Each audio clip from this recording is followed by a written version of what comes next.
7 o'clock. We'll call our county board meeting to order. And at this time, we'll have the invocation with Pastor Tony Rambo from the River Community Church. Come forward, please, and thank you. We'll all stand, please. Thank you for having me here today. And I do have to say that you did look very well for your picture as I was coming in. So for the group picture, you looked well. Just as I began, somebody had asked me prior to coming in, why would I come and do something like this? And what I've realized over the last few years as pastor is that you and I, we share a similar passion, and that's that we would serve our community and that we would serve the people here, that people would live lives to their fullest. And so it is an honor for me to be here with you to open this meeting in a word of prayer. And so with that, I say thank you. And would you join me as we pray together? Awesome Heavenly Father, God, our Creator, Provider, our Sustainer, and our Savior, it is now through the grace of our Lord Jesus that we call upon you to enter into these proceedings. It is only through your wisdom and might that we are able to be here and do this work. You are God of wisdom, power, justice, and through your authority is given that we might do your work in your name. God, would you grant us the ability to make decisions with wisdom and guidance? Would your Holy Spirit give counsel to these leaders and all of your elected officials that they may lead with the type of confidence that comes only from you? May they always seek the ways of righteousness, justice, and mercy. May they be able to lead this county with honesty and integrity. Lord, may we all walk with the conviction to this end. For those members who might be recently appointed, grant them the confidence and peace to the decisions and leadership. Lord, you, and through your order, you've always been a God of solution. It is by your Son, Jesus Christ, that we are able to experience that solution from our sin and our falling away. It is by his power that this world will one day be fully reunited with him in your glory. God, would you grant and would you pardon us through him, that one day we might be reunited with you. Lord, bless the time and the energies of these men and women. In your Son's holy and precious name, amen. Thank you again for the opportunity to be here. Thank you. Now we'll say the Pledge of Allegiance, please. I pledge allegiance to the flag of the United States of America and to the republic for which it stands, one nation, under God, indivisible, with liberty and justice for all.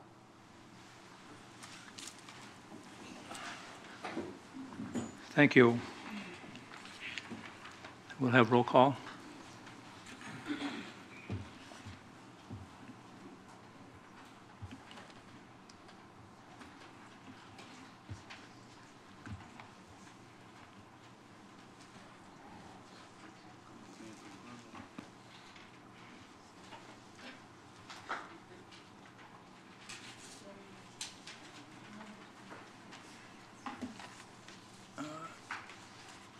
Agnes and Dan. We have a quorum, and Roy Schoberg is excused.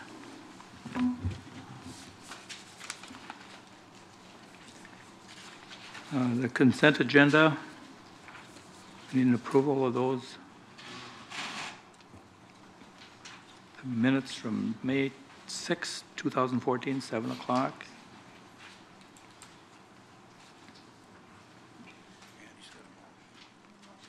Need a motion?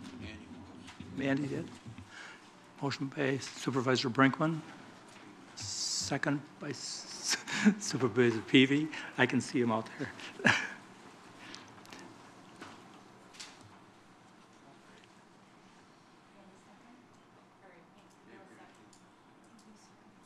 Bill seconded it.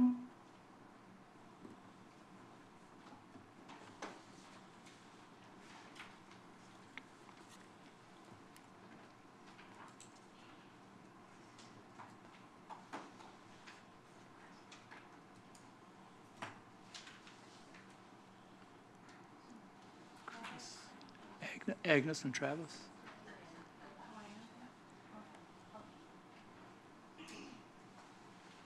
Yeah, unanimous, thank you.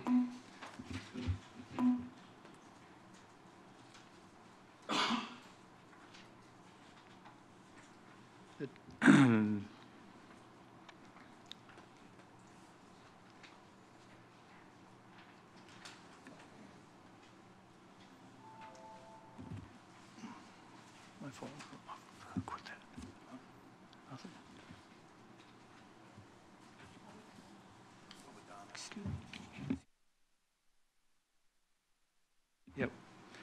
And now at this time we have for public comment, anybody that wants to speak on anything that's not on the agenda tonight can speak at this time. Anybody from the public that wants to speak at this time? No? I will. Yes, sir.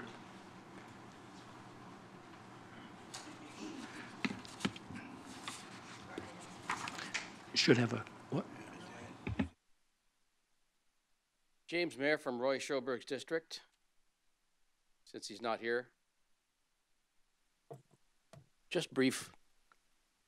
The statement, while you're on this agenda item, which is public comments, I strongly urge somebody to make a motion to strike the phrase that says items not on the agenda. It doesn't make any sense in any kind of efficient public forum or democracy. That's it. Thank you. Thank you.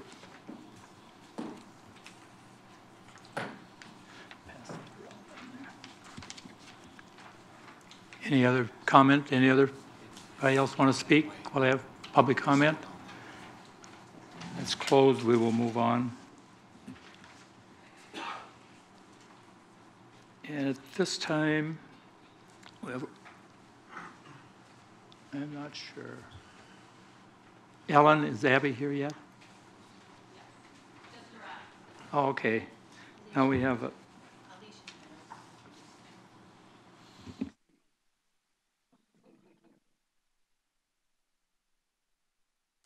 Hello, how are you tonight? yes, Alicia Miller is going to introduce Abby Fry. Perfect. Well, I'm Alicia Miller, and I work for the Resource Management Division under the Community Development Department. And we are part of the Wisconsin Land and Waters Conservation Association. And that association has an annual speaking contest for elementary, middle, and high school students. And tonight I have here Abby Fry, and she is the winner of our contest. Not only is she the winner of our contest, she's the winner of the area contest.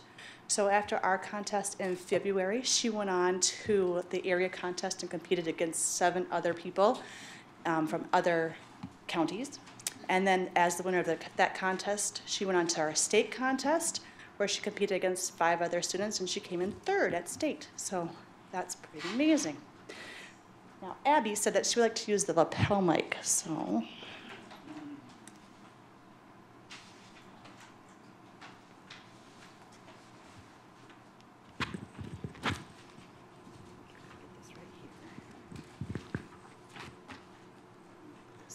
This arm here.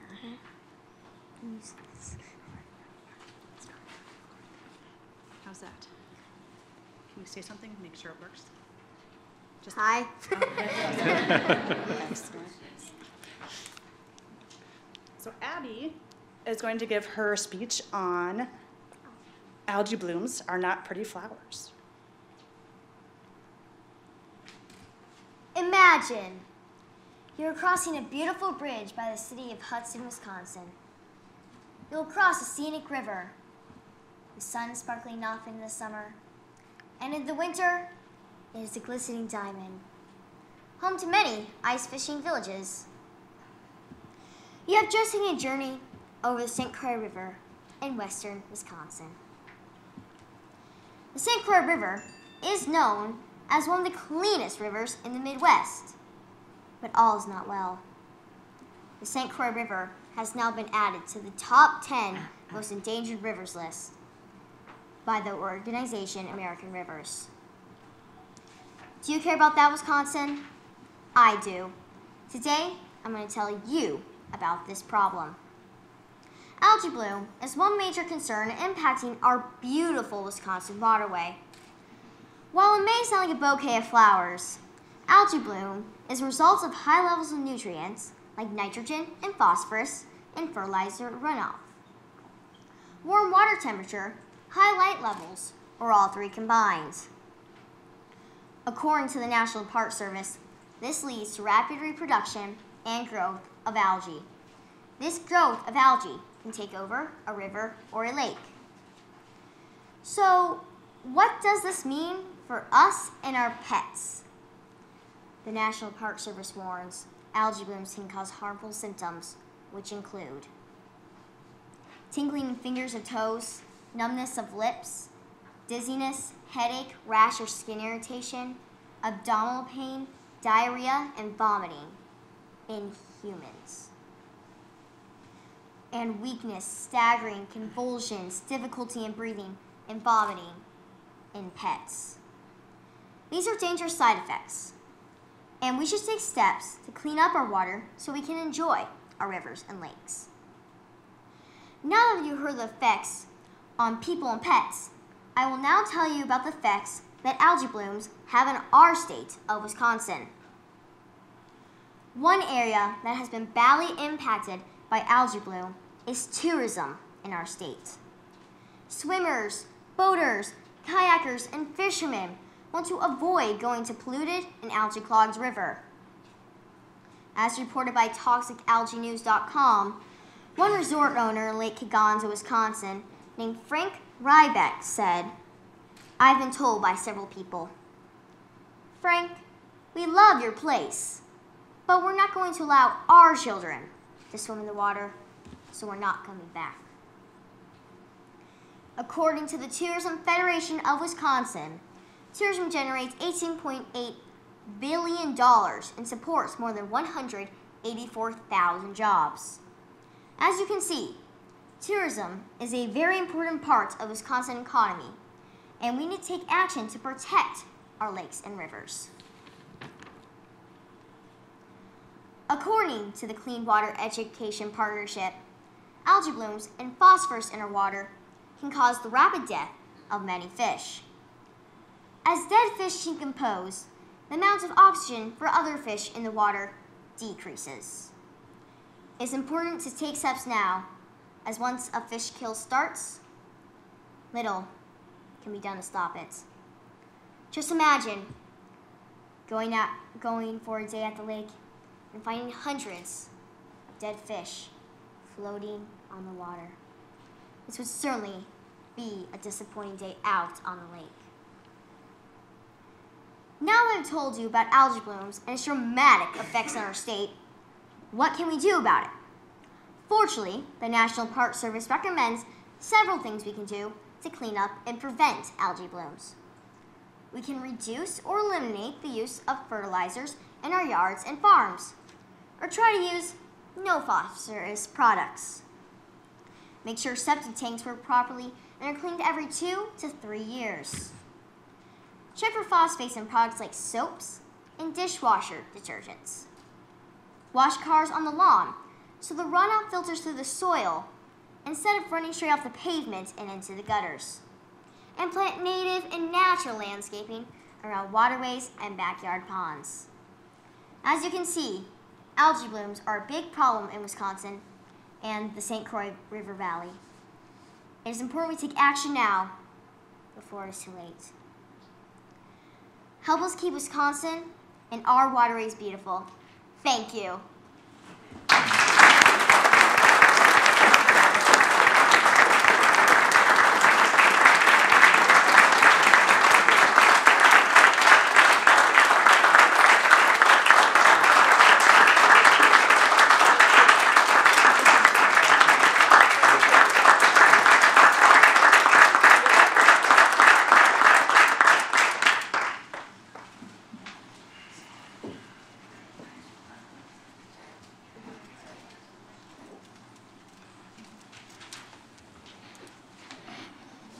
Thank you, Abby. That was really a nice speech.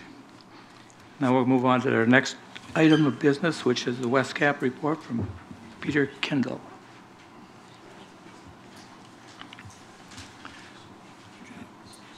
Well, thank you, Mr. Chairman, and thank you for giving me such an easy act to follow. That shouldn't be too tough.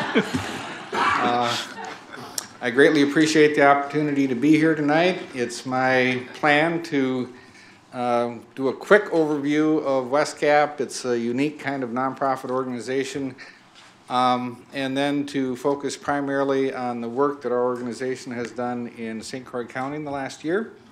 And at the end of this, I would certainly be more than happy to take any questions or anything if anybody develops those over the course of the report.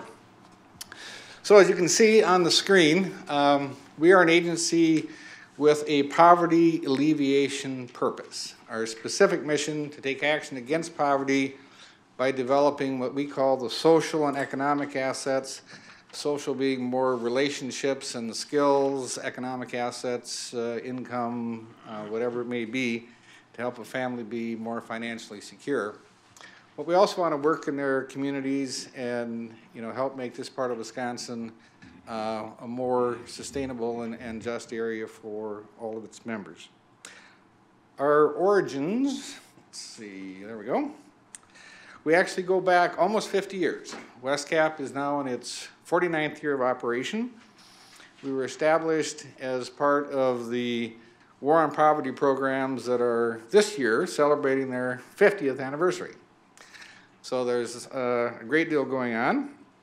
We were actually one of the first community action agencies in the state of Wisconsin, founded in 1965. And after a few years in Menominee, we were invited to come to Glenwood City. They built an office for us there, and we've been located there ever since. Part of what makes the community action program somewhat unique is that we are the only sort of nonprofit, private kind of entity actually designated statutorily in Congress to receive funding. And that's going back at this time primarily to 1981, when our program, the basic core funding for our program, was converted into a block grant and signed. It was the first legislation signed by Ronald Reagan that was in a block grant form. So the money went to the states with the proviso that the states had to pass 90% of that money on to the local community action agencies that were completely owned and operated and managed by local boards of directors. So that structure, I think, is unusual. Part of what we have to do to be a community action agency is we have to have a board that's equally represented by elected government officials. So in our case right now, St. Croix County is represented by Dave Osnes on our board. And we've had quite a number of wonderful folks in this county that have served on the WestCap board over the years. But we also have a representative from the community, Dr. Kelly Kane in this case, and somebody who is a representative of the low-income population. So recipients of the kind of work that we do are always part of the discussion. And to the best of my knowledge, this is about the only place where these three different segments of the community get together once a month and talk about common concerns and figure out what to do about them on a local basis. So that's a big part of what we do. So these CAP agencies traditionally have been in the business of administering government-funded poverty alleviation programs. In the early days, it was Head Start and Vista and a number of other foster grandparents, all kinds of things. Over the 50 years that we've been around, some people think that the war on poverty stuff is all history, but there are actually more community action agencies in the country doing more things at this time than any time in our history. There are over 1,000 agencies covering 98% of the counties in the country. We work very closely together on a state level with other community action agencies and nationally. And I've been privileged for the last 10 years also to serve on the national board of the Association of Community Action Agencies, so I get to be part of all that great stuff. So like I say, a lot of our funding originates with the federal government. These days, most of that actually comes through the states. A lot of times it's mixed with state revenues, and that's what turns into our funding mix. But we are a 501c3 nonprofit, which means we can receive contributions that are tax deductible. We're eligible to do foundation work and just about any other way that we can raise money to carry out our work. So that's what we do. Our particular agency serves 7 counties in west central Wisconsin. So it's Barron, Chippewa, Dunn, Pepin, Pierce, Polk, and St. Croix. And that's been our service territory just about forever. One of the things that people often ask is, what does it take to be eligible to receive WESCAP services? And the answer, of course, is it depends. And in our case, it depends on the requirements of the funder. So as you may be aware, if you've poked around in this part of the world, there's something called the federal poverty level. But everybody acknowledges that, especially these days, nobody can meet their needs even close, can come close to meeting their needs on that kind of income. So a lot of programs are at 125% of poverty is an eligibility. Sometimes it's, you know, like W-2 in Wisconsin is up to 200% now. Some weatherization is at 150. So you come across those kind of figures.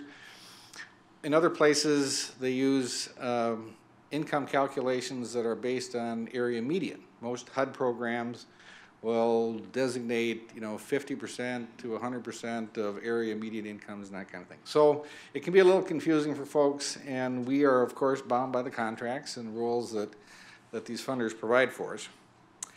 So our basic cluster of services, these days, much of it has to do with housing. And in housing, we develop affordable housing. We've developed about 380 units so far in west central Wisconsin. But we also work with homeless prevention, with home ownership. We've been very active in foreclosure mitigation and that type of activity, starting actually here in St. Croix County when that started to break a couple years before the beginning of the big recession, and it started here in St. Croix County, and St. Croix County was one of the areas where there was the most foreclosure activity in the state. But we also do weatherization, which essentially is the task of trying to keep the energy out of the air in Wisconsin so that it stays in the home to keep people warm, and we don't all have to pay for it. We provide energy assistance just in St. Croix County. I'll get back to that. But we also do programs around food access for people that have trouble meeting their food needs. We provide a transportation program that's received national recognition called the Jumpstart program. And we do a skills enhancement, which kind of helps people in advancing their careers, and a literacy program. I do apologize for my sort of scratchy voice today. I'm just getting over my great summer cold, so bear with me if you will. So in our housing activities, the CHDO designation there, we just call it CHODO, but this is a HUD designation for nonprofits that are involved in community housing development.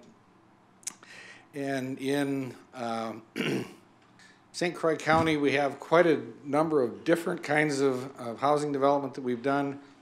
We have a 12-unit affordable housing development in Hammond. It's been in there for about 6 years. We also have a number of affordable housing units, multifamily in Glenwood City. We have an 8-unit there.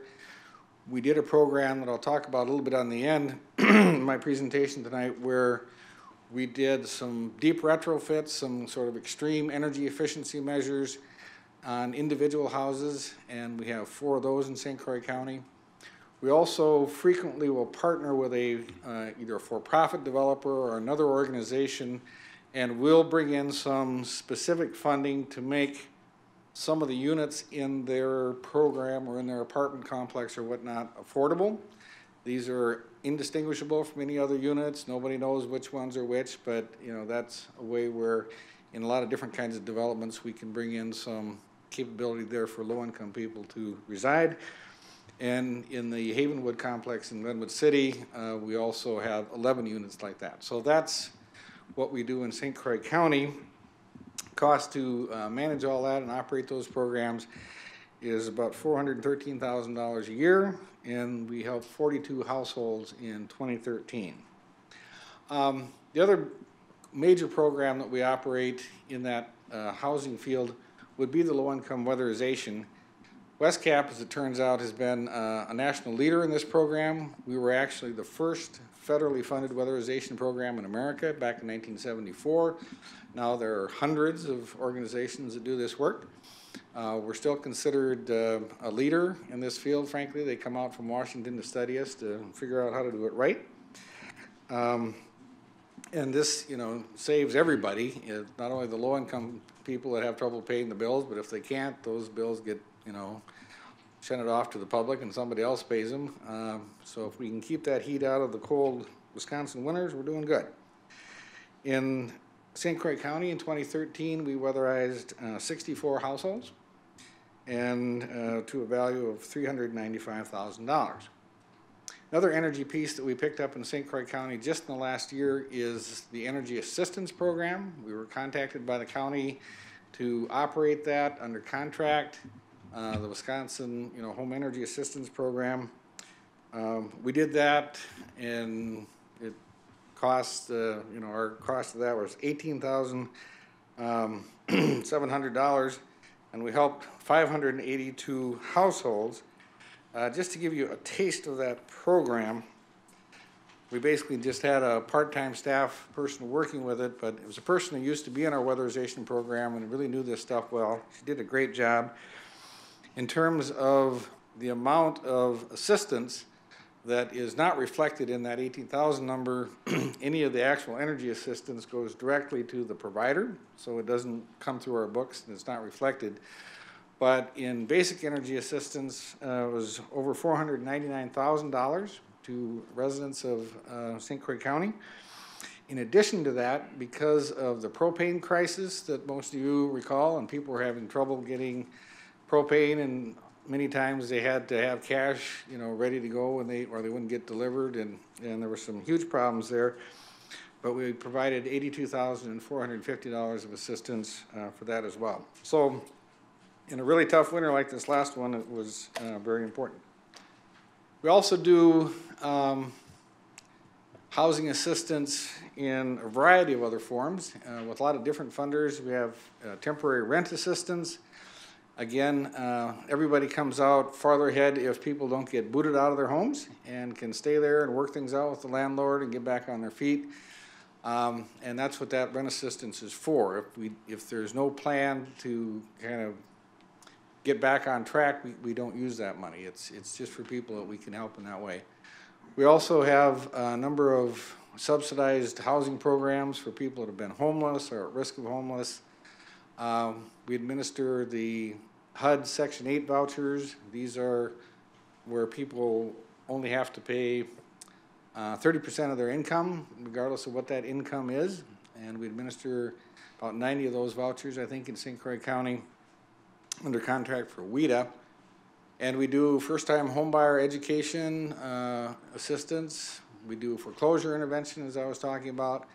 And we actually developed some worksheets and strategies for that have been extremely effective and have been adopted by the state.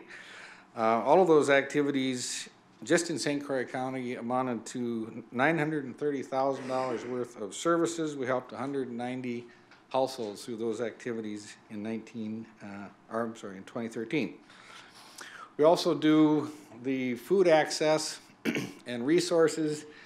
Again, the primary program here is what used to be the commodity program by USDA. Now it's the temporary emergency food assistance program, where contributions from the government need to be matched by local food pantries.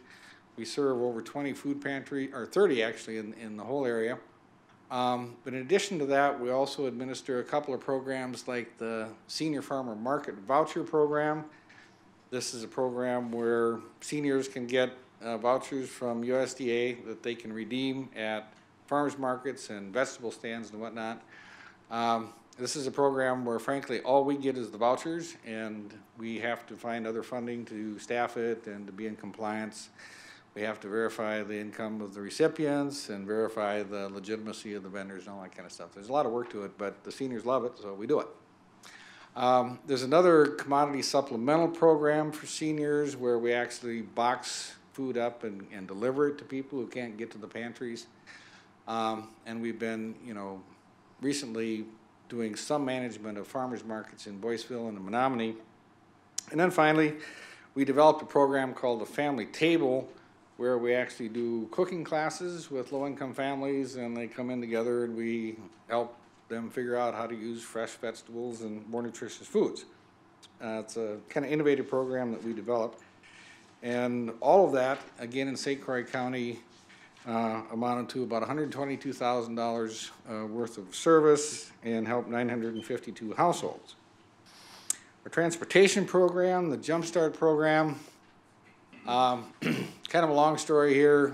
We got into this when we started the W-2 program in Wisconsin, and people had to get to work and found transportation to be a huge problem. I'm proud to say that after, 13 years of running this program, the federal government, a year and a half ago, designated this little car program as one of the top 10 programs in America for helping get that population out of poverty. And they brought us out to Washington. It was quite a fanfare, and we got some great training and everything. Then 2 weeks later, we lost the funding for it, which I thought was kind of a hoot. But part of the problem is we put people in very good quality cars that we warranty for 5 years, and they're economical, and we worked out special arrangements with financing and all that kind of stuff. But so you have to make that investment up front, though it works for 5 years and gets people to be in their job long enough to become productive members of society and everything. It really does some wonderful outcomes, but we haven't been able to get much funding on it. At this point, we're trying to keep the thing going with a couple of local grants and the profits, if there were any, from our car dealership, which there are not. So the numbers sound pretty terrible. We were only able to get 10 households in this county into the program last year, and because we have to divvy up the dealership losses and all the costs of getting these things, it was a $250,000 program. We're not going to be able to sustain that if we can't figure out how to do it. But the good thing to note by it is there are no public funds in there at all. So this is all something that we're trying to operate just from the business itself. Haven't quite cracked that nut. If we can't get that figured out, we'll probably have to close it up. Do a couple other things. We were asked a couple years ago to administer the St. Croix Valley Literacy Program. We do that. We also have a skills enhancement program where we help folks who are trying to, say, go back to school and get a CNA degree or a technical degree or something to improve their income. Very successful program. Get some state funding on that, and we were able to help 20 folks in this with this very small program in St. Croix County. Otherwise, I'll mention some of the things that we've done. One program that we've gotten a lot of recognition for. We've figured out a way to take existing housing and get that housing down to almost net zero energy use, and to do that in a way that's actually affordable. I don't even know if anybody else has pulled this off. But this program continues to get a fair amount of attention. We've got 5 of these units in St. Croix County, and we're still working with that to make the case that it is possible, if you can get the upfront investment for the energy savings alone, to pay for getting to net zero and no pollution and very clean energy and everything, to pay for that just from the savings in the energy over time. And so we're still working with policy folks on that, but it's been pretty good. So this information should be available to you on the little handout that went out to everybody. If anybody's interested, we have some volunteer opportunities. We have for the local food pantry. As I said, we are eligible for donations to support our work. At the end of the day, our total economic impact in St. Croix County in 2013 was $2,153,000. We helped 1,948 St. Croix County families. We ask for some assistance from the county, and that's $4,000. I'd like to think that's a pretty good return on your investment. It's very helpful for us to be able to demonstrate that there is support from the local counties. And frankly, there are all kinds of things that our funders don't pay for that we have to, raise other money for. Anything from flowers to an employee family member funeral to interest on money that we have to borrow while we're waiting to get reimbursed from some programs and whatnot. So we need some discretionary funds that we can work with to keep this whole thing going, and we appreciate the support we've gotten from the county over the years. So that's pretty much my report, Mr. Chairman. If anybody has questions or concerns, I'd be happy to respond to that. Are there any questions for Pete? No questions? Yes, ma'am. Supervisor Berkey? I was just curious where the zero energy homes are in what part of the county? We've got one, like I said, the range for these went from like a 75% energy reduction to 100. And we have one in New Richmond, and the rest are in Glenwood City. One was a duplex that we had belonged to a doctor, and we turned, in a large house, we turned into 2 houses. There's another duplex that was a Habitat for Humanity house, and we bought one half of that and turned that into a thing. The house that you saw is actually in Menominee, and that was the first one we did. And my board was a little bit skeptical until we got our first energy bill from Excel, and it was a $394 credit. That was pretty impressive. And that building, and frankly, all of these buildings are now rentals, and they're all full all the time. People just really like these buildings. They're comfortable, and people feel good about living in them. All right, well, thank you all very much. Have a good meeting, and Thank you, Pete, for a good West Cap update.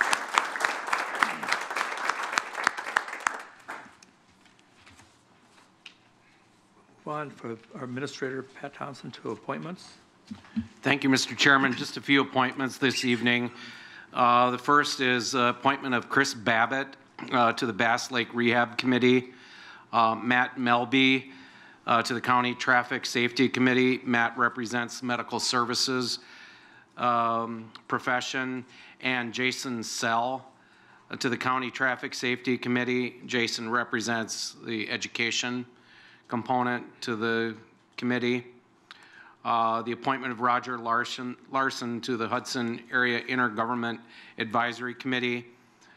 Supervisor Andy Brinkman as an alternate to the partnership team of the Lower St. Croix Management. Supervisor Dave Peterson to the Wisconsin Gateway Corridor Coalition, previously known as the Western Wisconsin I-94 Corridor Coalition. That's the first group of board appointments, Mr. Chairman. I submit them to the board for discussion and possible action. Do I have a motion to approve those appointments? Supervisor Kiesler, motion. Do I have a second? Supervisor Schottner, second. Now is there discussion? No discussion? So we can vote on it then? As soon as Cindy gets it up there, we'll.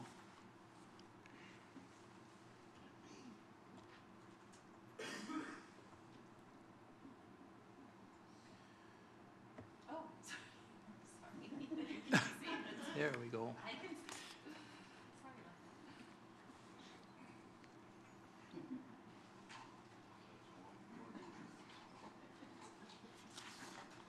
And that was unanimous. Thank you.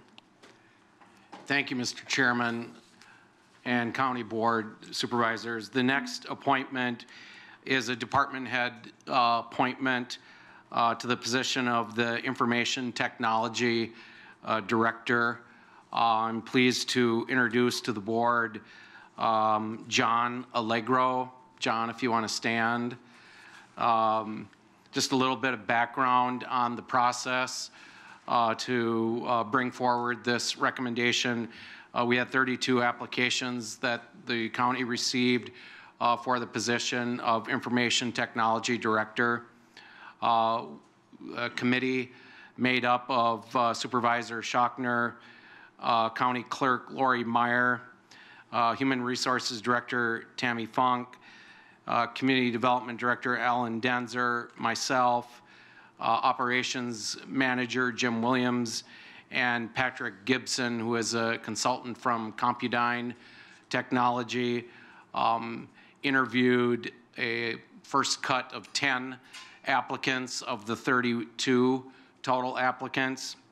Of that group of 10 initial interviews by that panel, we recommended that we invite 4 of that group back for final interviews. Members of the panel on the second interviews included Supervisor Jill Berkey, Human Services Director Fred Johnson, HR Director Tammy Funk, again, Ellen Denzer from Community Development, myself, and Patrick Gibson from Compudyne Technology.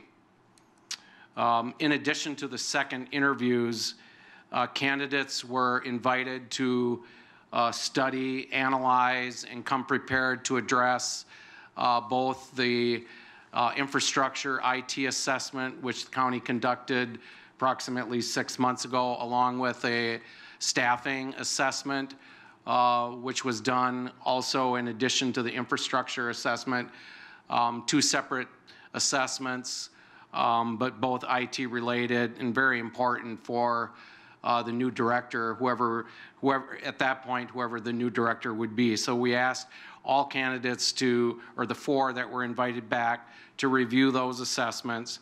They were also asked to review the annual budget for the Info Technology Department, the annual report that is on file. They were invited to tour the facilities and also, if possible, meet some of the staff. Of those 4 finalists that the staff or that the interview panel interviewed, it was a clear consensus of the group that we forward the recommendation of John Allegro to the county board for confirmation.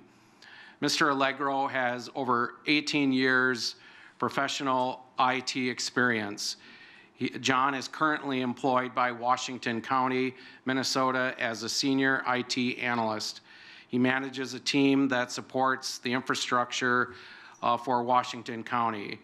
John has over 15 years experience in planning, budgeting, and managing multiple IT projects in infrastructure, software deployment, conversion, operations, and service delivery. He is well-versed in strategic planning, business continuity, personnel leadership, and project management. He comes with 8 years of local government sector experience and has a solid understanding of the responsibilities that come with public service. So at this time, I would like to recommend for confirmation the appointment of Mr. John Allegro as the new St. Croix County IT Director. John, do you want to say a few words?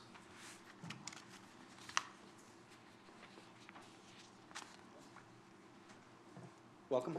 I'm glad to be here. I'm happy that I was selected by Patrick and the selection committee, and I'm ready to get to work. So if you would please approve my appointment, I'd be happy to get back here. I'm going to be starting on the 23rd of June, if possible. Thank you, John. Okay, thank you, John. Now we need a motion from the floor.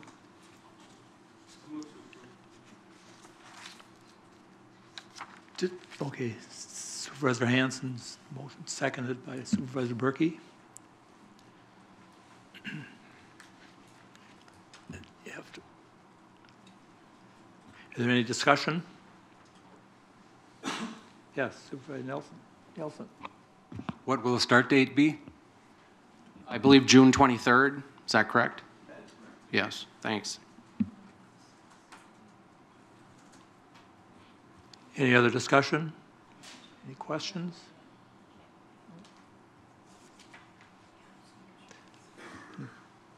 Seconds up there, so we're ready to vote then? Vote.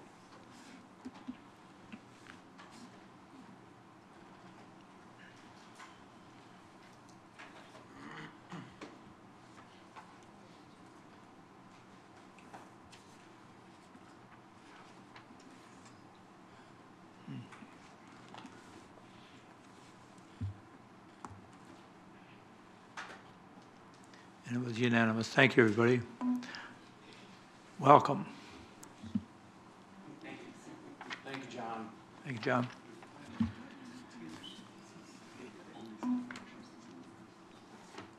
Mr. Chairman, at this point, I don't have another appointment to make, but I would like to make an introduction of a new staff person for the county.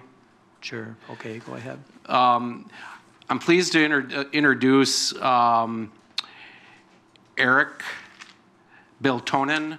Eric Biltonen is the new CNRED, which is Community, Natural Resources, and Economic Development Educator with UW Extension. This is a position that's been vacant for several months now. The hiring of Eric was coordinated through the state of Wisconsin, UW Extension, but the county was played an active role in the selection of Eric. Eric has an extensive bio. I won't read through it, but interestingly enough, Eric has a PhD in agricultural and resource economics from Colorado State University. And after graduation, he moved to Sri Lanka. He began a 2-year postdoctoral research position, and following that, he embarked on a career as an international water resources, economics, and planning consultant based in Vietnam, and spent several years working in Vietnam. I was a participant in the selection process of Eric Biltonen, and it requires no county board confirmation. It's actually a state UW Extension position, which the county is an active participant in terms of funding and support. But we want to welcome you, Eric, to St. Croix County.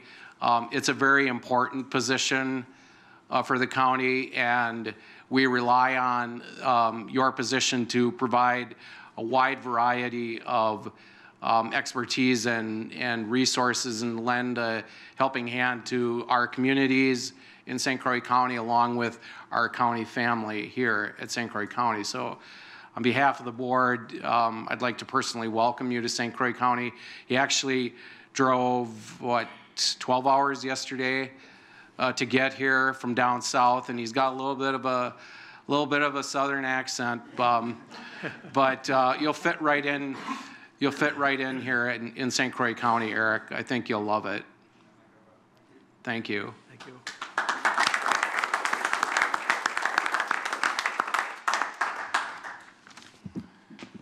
Chair Thank you, Mr. Chair. Larson, Yes. would it be possible to have Eric give us a little extra background on what his plans are for St. Croix, since you drove so far? Eric, I said I wouldn't put you on the spot, but you are now on the spot. So. Thank you.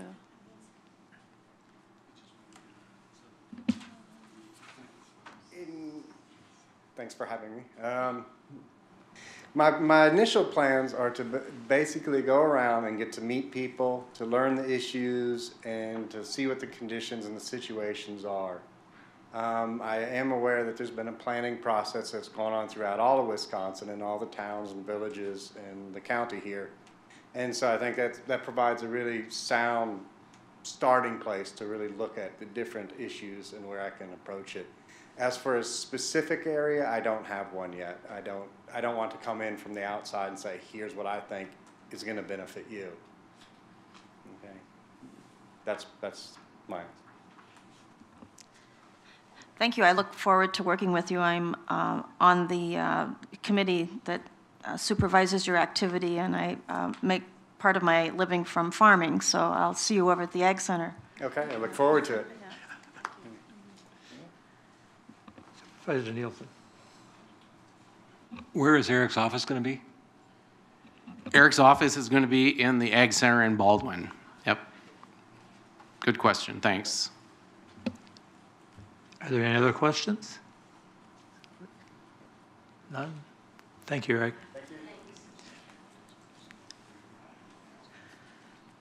Pat, do you have the administration? Yeah, brief report. The first part of my report is just a brief review of the monthly financials. And if you have detailed questions, I believe Tabitha Hansen is here from the Finance Department. In your packets, you have a financial report for the first third of the year through the end of April 2014, showing expenditures and revenues. Total expenditures, if we look at grand total expenditures on the first page, we have year-to-date budget expenditures of approximately 21 million, a little over. Year-to-date budget of 25 million. So we're at about 81% of budget through the end of April in terms of total expenditures. So that's good from the expenditure side, bottom line. Revenues on the next page. There again, year-to-date actual revenues, 35 million. Year-to-date budget, 25 million. A lot of that is timing.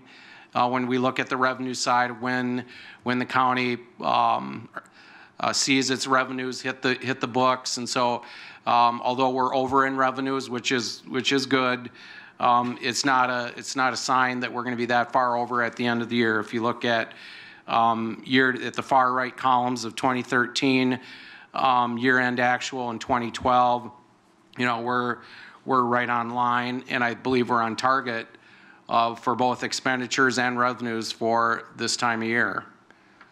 I'd like to, you know, ask if you have any questions regarding these financial reports.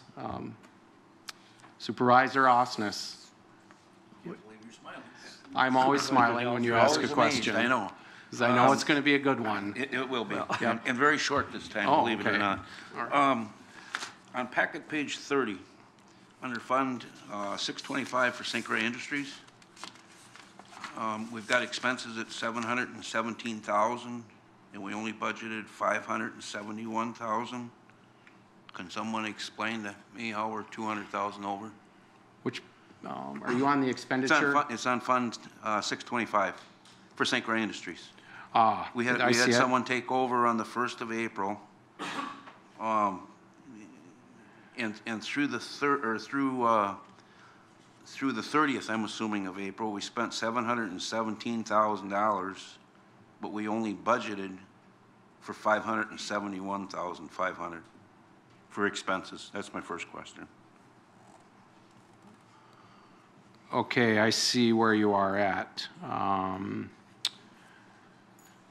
Tabitha, do you want to? I can answer that. Thank you. We budgeted operational expenses. We did not budget the payouts for all the staff, the incentives to stay on. Those were not budgeted at the time last year. So the additional overage is the payouts or the incentives to the staff. So all their PTO payouts, their incentive payments for staying, that's what makes up the overage. Now they have, St. Croix Industries has fund balance. So as a fund, they should be able to cover those expenses. And that was the initial planning when we went into the cycle this year. Okay. Under revenue, on the next page, under 625, it's 571.5 again, and we only had 205,900 that came in. So far. That number, the revenue line, will be changing as we collect, as all the final billings went out, and as we're recouping the revenues back. So I would say So the revenues are a timing issue. So we don't know what our revenues are going to be through the end of April? The revenues to the end of April are reflected on the sheet in front of you at 205,000. Now, since the closing of the St. Croix Industries March 28th, we still have a lot of outstanding revenues. We still have the transfer of the continuous taking over, so there's still outstanding billings that finance is following up on, and those revenues will come in May, June, July, so there'll still be revenues coming to offset the expenses. They don't instantaneously happen. Okay. And then one more quick question. There was a fund available for St. Croix Industry clients. The donations fund, waiting Yes. for Corporation Council to issue final opinion on that. And where did that go, or what's going to happen with that? It's currently on the books until a decision is determined. It's going to. Can you get your mic, please? The intent is to transfer that fund to the successor organization for use in the same type of purpose. So that will stay with that will stay as client money. That will stay as client money. Okay, great. Thank you. Supervisor Nelson, I'll be back to you, Andy. Can you explain the debt service fund? Why is that 286%? And why is the capital projects fund at 177%? Debt service payments are due April 1st, so this is a clear example of, we don't work in a 4/12, so we work on an annual basis, so debt payments are all due, so those all occurred on a timely fashion. That's why it's so high. And your second question was? Capital projects fund at 177%. Capital projects, again, it's, it's project-based, so as projects are incurred, expenses are incurred, the focus is on the annual or total dollar amount, not necessarily on what month it is. So far projects remain as budgeted. Supervisor Brinkman? Mr. Administrator, can you give us an update on the Richmond Services Building project? I've been contacted by several people saying that they're hearing we're anywhere from $1.3 to $2 million over budget. One, is that true? And two, if you could give us an update as to where we're at on that. Well, I don't have the, that numbers in front of me, but there is no way that we're over budget. I mean, I don't have the project information in front of me, but I believe the project was 4.3, 4.5, and I have not seen an indication that we're over budget. So we're still within budget on that project. And in fact, we haven't really totally exhausted even the contingency fund on that project. So. Thank you. Yep. Supervisor Osnes? Pat, a quick follow-up on that then. If we spent approximately $1.3 million on the building, and we were told that it was going to cost us $1.5 million, if I add those two together, we're at 2.8. So I guess I go along with Supervisor Brinkman then. There's a big difference between 4.3 and 2.8, and that's $1.5 million. No, I'll pull the the briefing papers on that project, and I'll show where the total of the project at 4.5, or I don't have it in front of me, but where that stands. I'll provide a full accounting report within the next few days to the entire board, kind of a financial project status report. Normally, every month I provide a capital projects update almost every month to the county board, and I thought it was getting a little mundane, so this is like the first month I haven't done it, but I will provide a detailed cost report on that project within the next few days to the board. Okay. Yep. Thank you, Pat. Yep. Supervisor Brinkman? And just to follow up to that, I was under the impression going into it that this was going to cost $4.5 million. I had heard that people had contacted me saying, we hear it's over $6 million, so the 4.5 does sound correct. Thank you. I don't know where those rumors start, but thank you for bringing it up. I appreciate it. Any other questions? If not, we'll move on. Thank you, Pat. Thank you, Tabitha. Yeah. Just two more brief items in my report, Mr. Chairman, beyond the financials. Just a quick statement. We had a good committee of the whole meeting, 4 hours of strategic planning, but that was just a start. The information that we talked about will be used as a follow-up session with the board. I don't have that scheduled yet, but it will require at least another 4-hour session to finalize the strategic plan. It was a lot of information, a lot of work that was done in those 4 hours, and it was a good start, but we need to kind of wrap things up and put some closure on it. The board did identify some goals and objectives for the county administrator moving forward. I will put those in writing and present those to the board when we meet again, probably within the next month, to try to wrap up our strategic planning session. And then the last item is that we do have a meeting on Thursday with the committee chairs and the county board chair and vice chair. That's just a reminder. Thank you. That's all I have, Mr. Chairman. Thank you. And then we'll move on to the annual department report. We have Health and Human Services with Fred Johnson, I believe.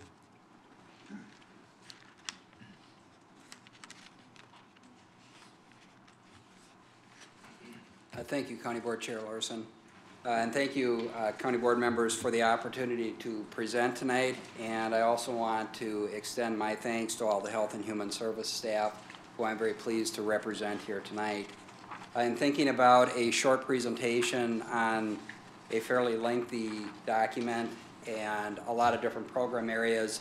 As I was looking at the agenda, I thought one way to do a bit of an overview is to connect Health and Human Services to some of the agenda items that are in front of you tonight. That came to me on the spur of the moment while I was sitting back there listening, so bear with me. Our vision statement is quality health and human services for everyone, by everyone. So if you look at the report, Peter gave a report on WESCAP, and in this document you will see that our economic support division contracted, changed a little bit of how we do services in last year, and we contracted with WESCAP to provide the energy assistance service. We did that primarily because of the Affordable Care Act, and we needed to have more of our trained income maintenance staff doing ACA work as compared to energy assistance. So that's one connection. He made reference to a $4,000 county allocation that is budgeted through Health and Human Services as well. In addition, going through the list of the appointment of the IT director, I had the privilege of participating in those interviews, and I spoke briefly with John tonight and said, you start the 23rd, and we move that Friday, so you're ours for the first week. Pat, I hope that's okay. Yeah, good.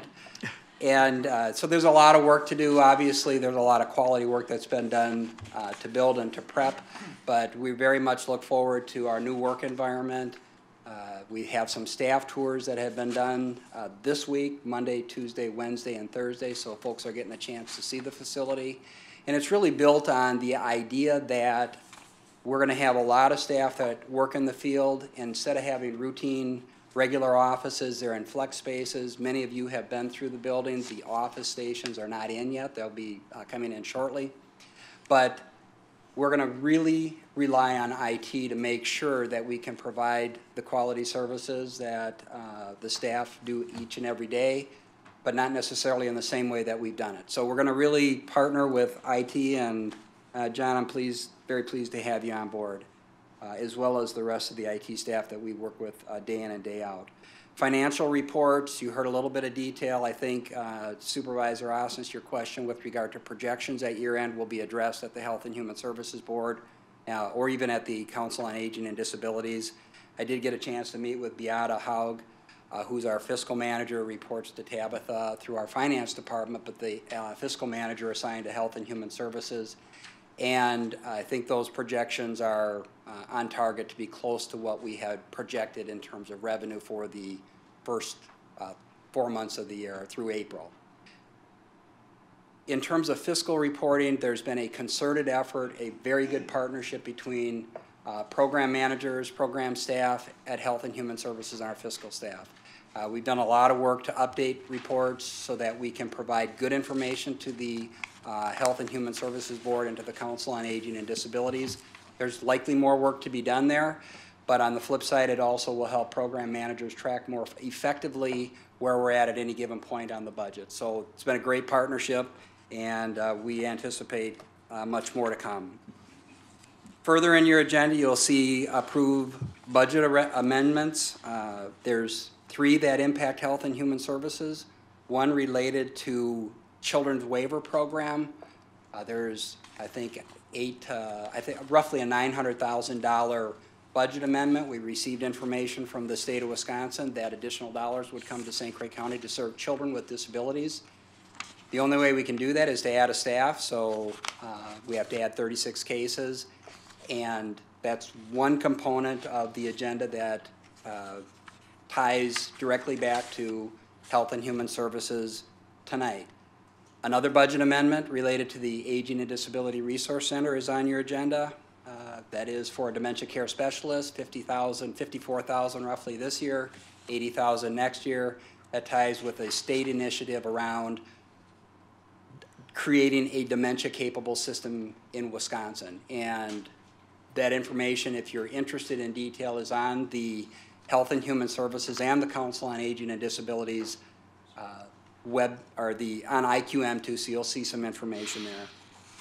Finally, there's a budget amendment, I believe, to address a transfer of some capital funds from 2013 to 14 because we had some delays in our implementation of our electronic health record for our behavioral health side. So that is one other component that Health and Human Services is integrated into your agenda tonight.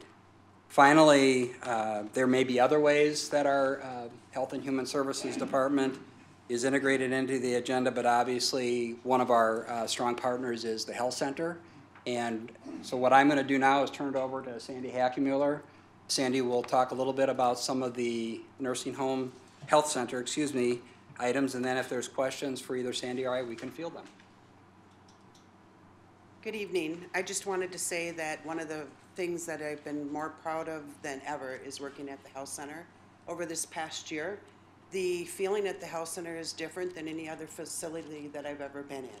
And I've been in a few in St. Croix County, and the feeling is that of family and of caring. And part of that comes from the very strong commitment to the residents within the facility. And when you're in the facilities, which several of you were able to tour last week, you can feel that. You can feel that caring, and it's the little things that really matter. It's that motto that our residents don't live in a facility, we work in their home is very, very true. A few things that I want to talk about that I'm very proud of last year is our social worker being named the Social Worker of the Year, and that's Lisa Leahy, who happens to be with us tonight.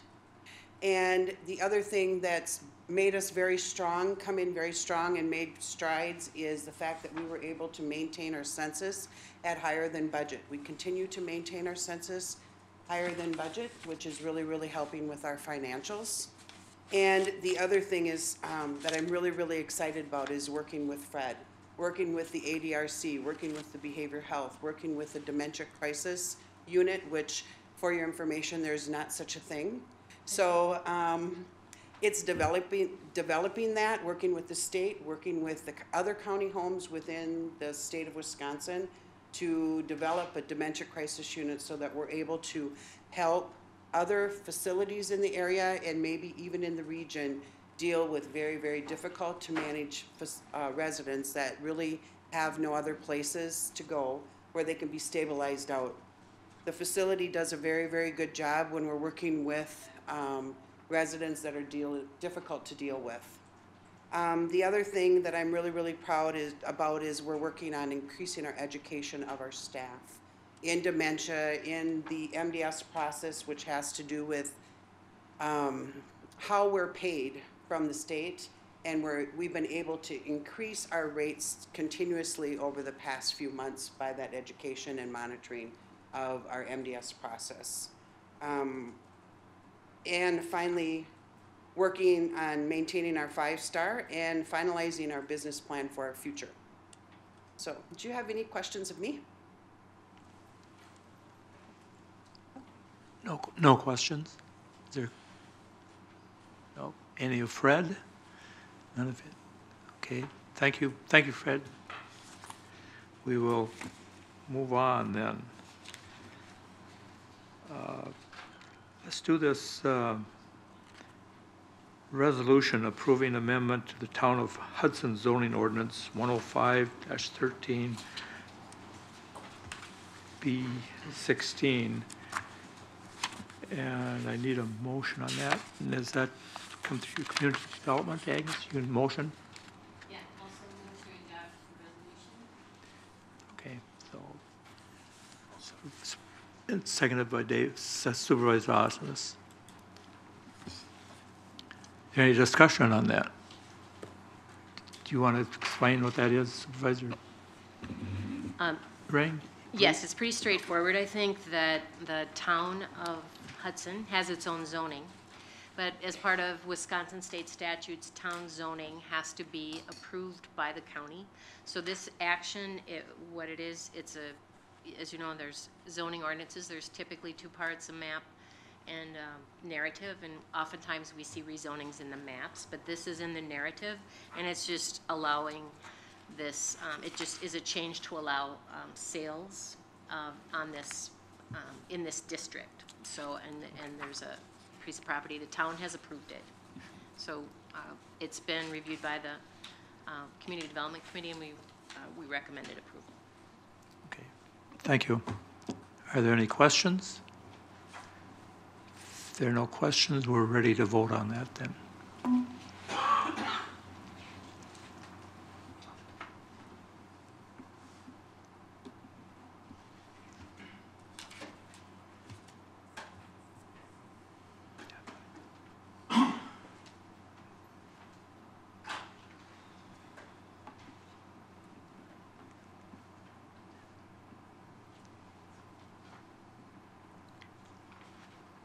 Was 1 no, otherwise all yeses, 1 absent. So thank you very much. And I think at this time we will take a short break, if everybody's ready for that. And seeing this is Dairy Month, we've got ice cream. So shh, don't tell anybody that. We do it. Well, they have to go get it, so it'll take a minute. How long is it going to take Cindy to get it? Who's going to get it?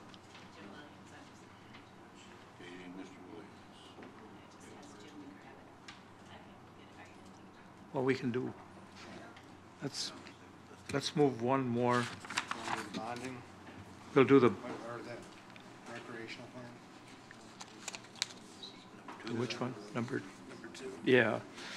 We'll move on and we'll do the resolution to incorporate city, village, and town outdoor recreation plans to the St. Croix County Outdoor Recreation Plan.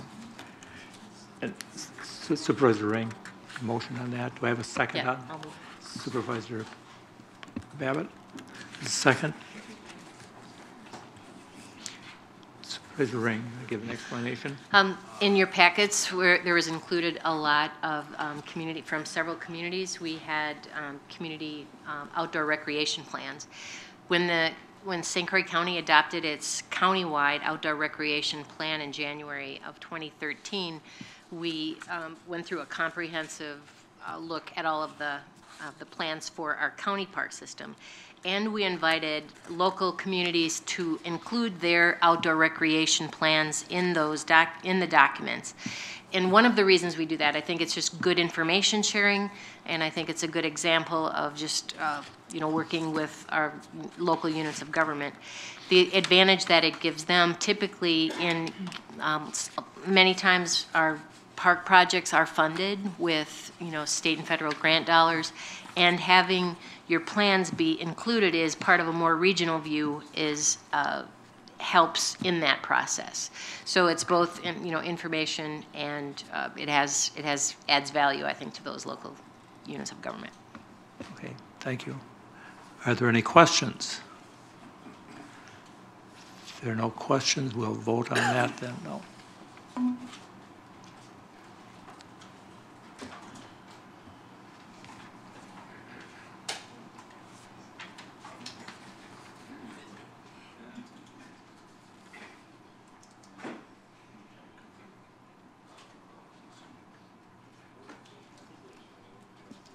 All yeses, but one no.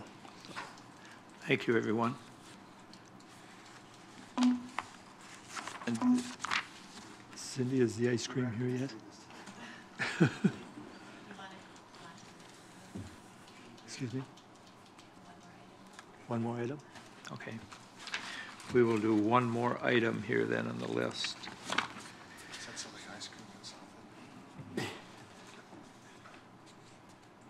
Bonding. Can we do the bonding? The resolution authorizing the borrowing of not to exceed $10 million to provide a insurance of sale of general obligation promissory notes therefore. Yeah, that came out of admin. So do I have a motion from Supervisor Schottner? Second from Supervisor Berkey.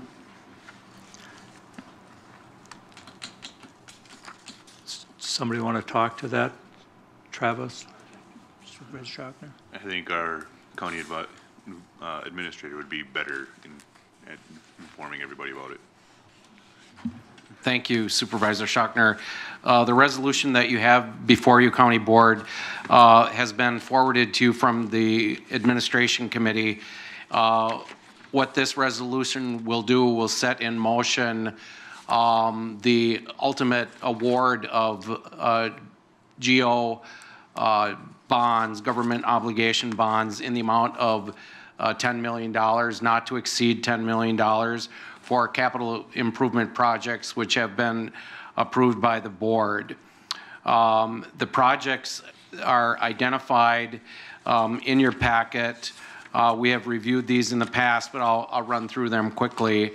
The first project is the Communications Center Expansion Phase 1, the Health and Human Services relocation to St. Croix County Service Center, the former Health and Human Services demolition, and also the Communications System Equipment Public Safety Communications System Improvement Phase 2, and then some deferred capital projects from 2014 of the jail center renovation, government center parking lot, and the IT upgrades per the assessment reports, which I spoke to you about a little bit earlier.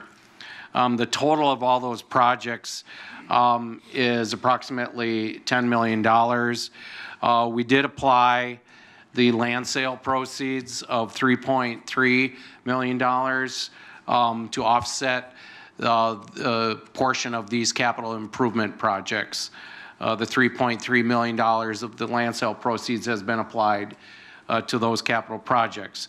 The remaining portion of those projects need to be funded through the issuance of approximately $10 million in debt.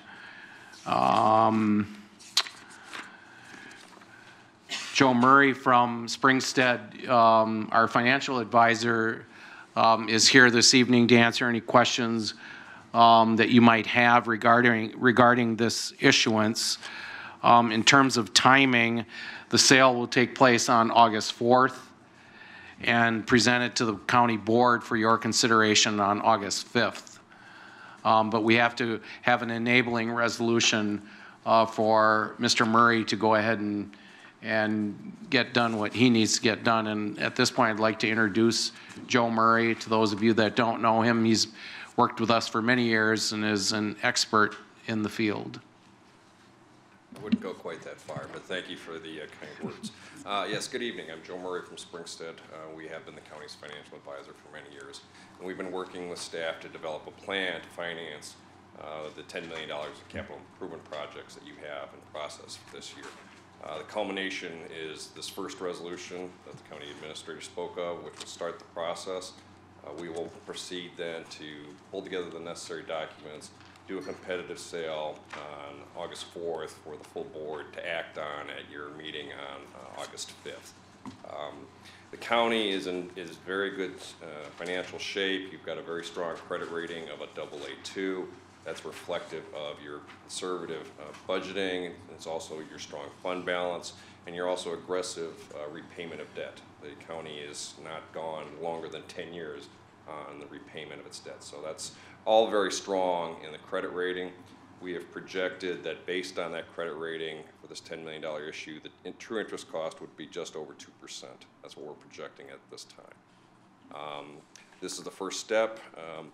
By statute, the county is required to approve the issuance of the debt on a 3/4 vote, which requires 15 of the 19 members to be affirmative on it. Hopefully that'll be on this resolution this evening, and I'd be happy to answer any questions you might have. Supervisor Ring. So these things that you talked about are fund balance, aggressive repayment of loans. So so from a market standpoint, you're saying that, did you say 2%? How does that compare? What are, as far as rates are other people are getting right now or other projects? What's the range? That's where we're projecting you at the AA2 on the current market. Okay. So we have we're looking at the nursing home. How will that play into the future of this? So what impact will this have on our ability to do the nursing home? It won't. This will not limit you at all. The county is limited to 5% of your equalized value that you can issue in general obligation debt. You only have 2 bond issues that are outstanding. You have more than enough capacity to undertake that project and many, many more if you decided to. And I know that on your agenda is your capital improvement plan for further planning, and we will be and continue to have conversations with staff to develop a longer range financial plan for those projects going forward.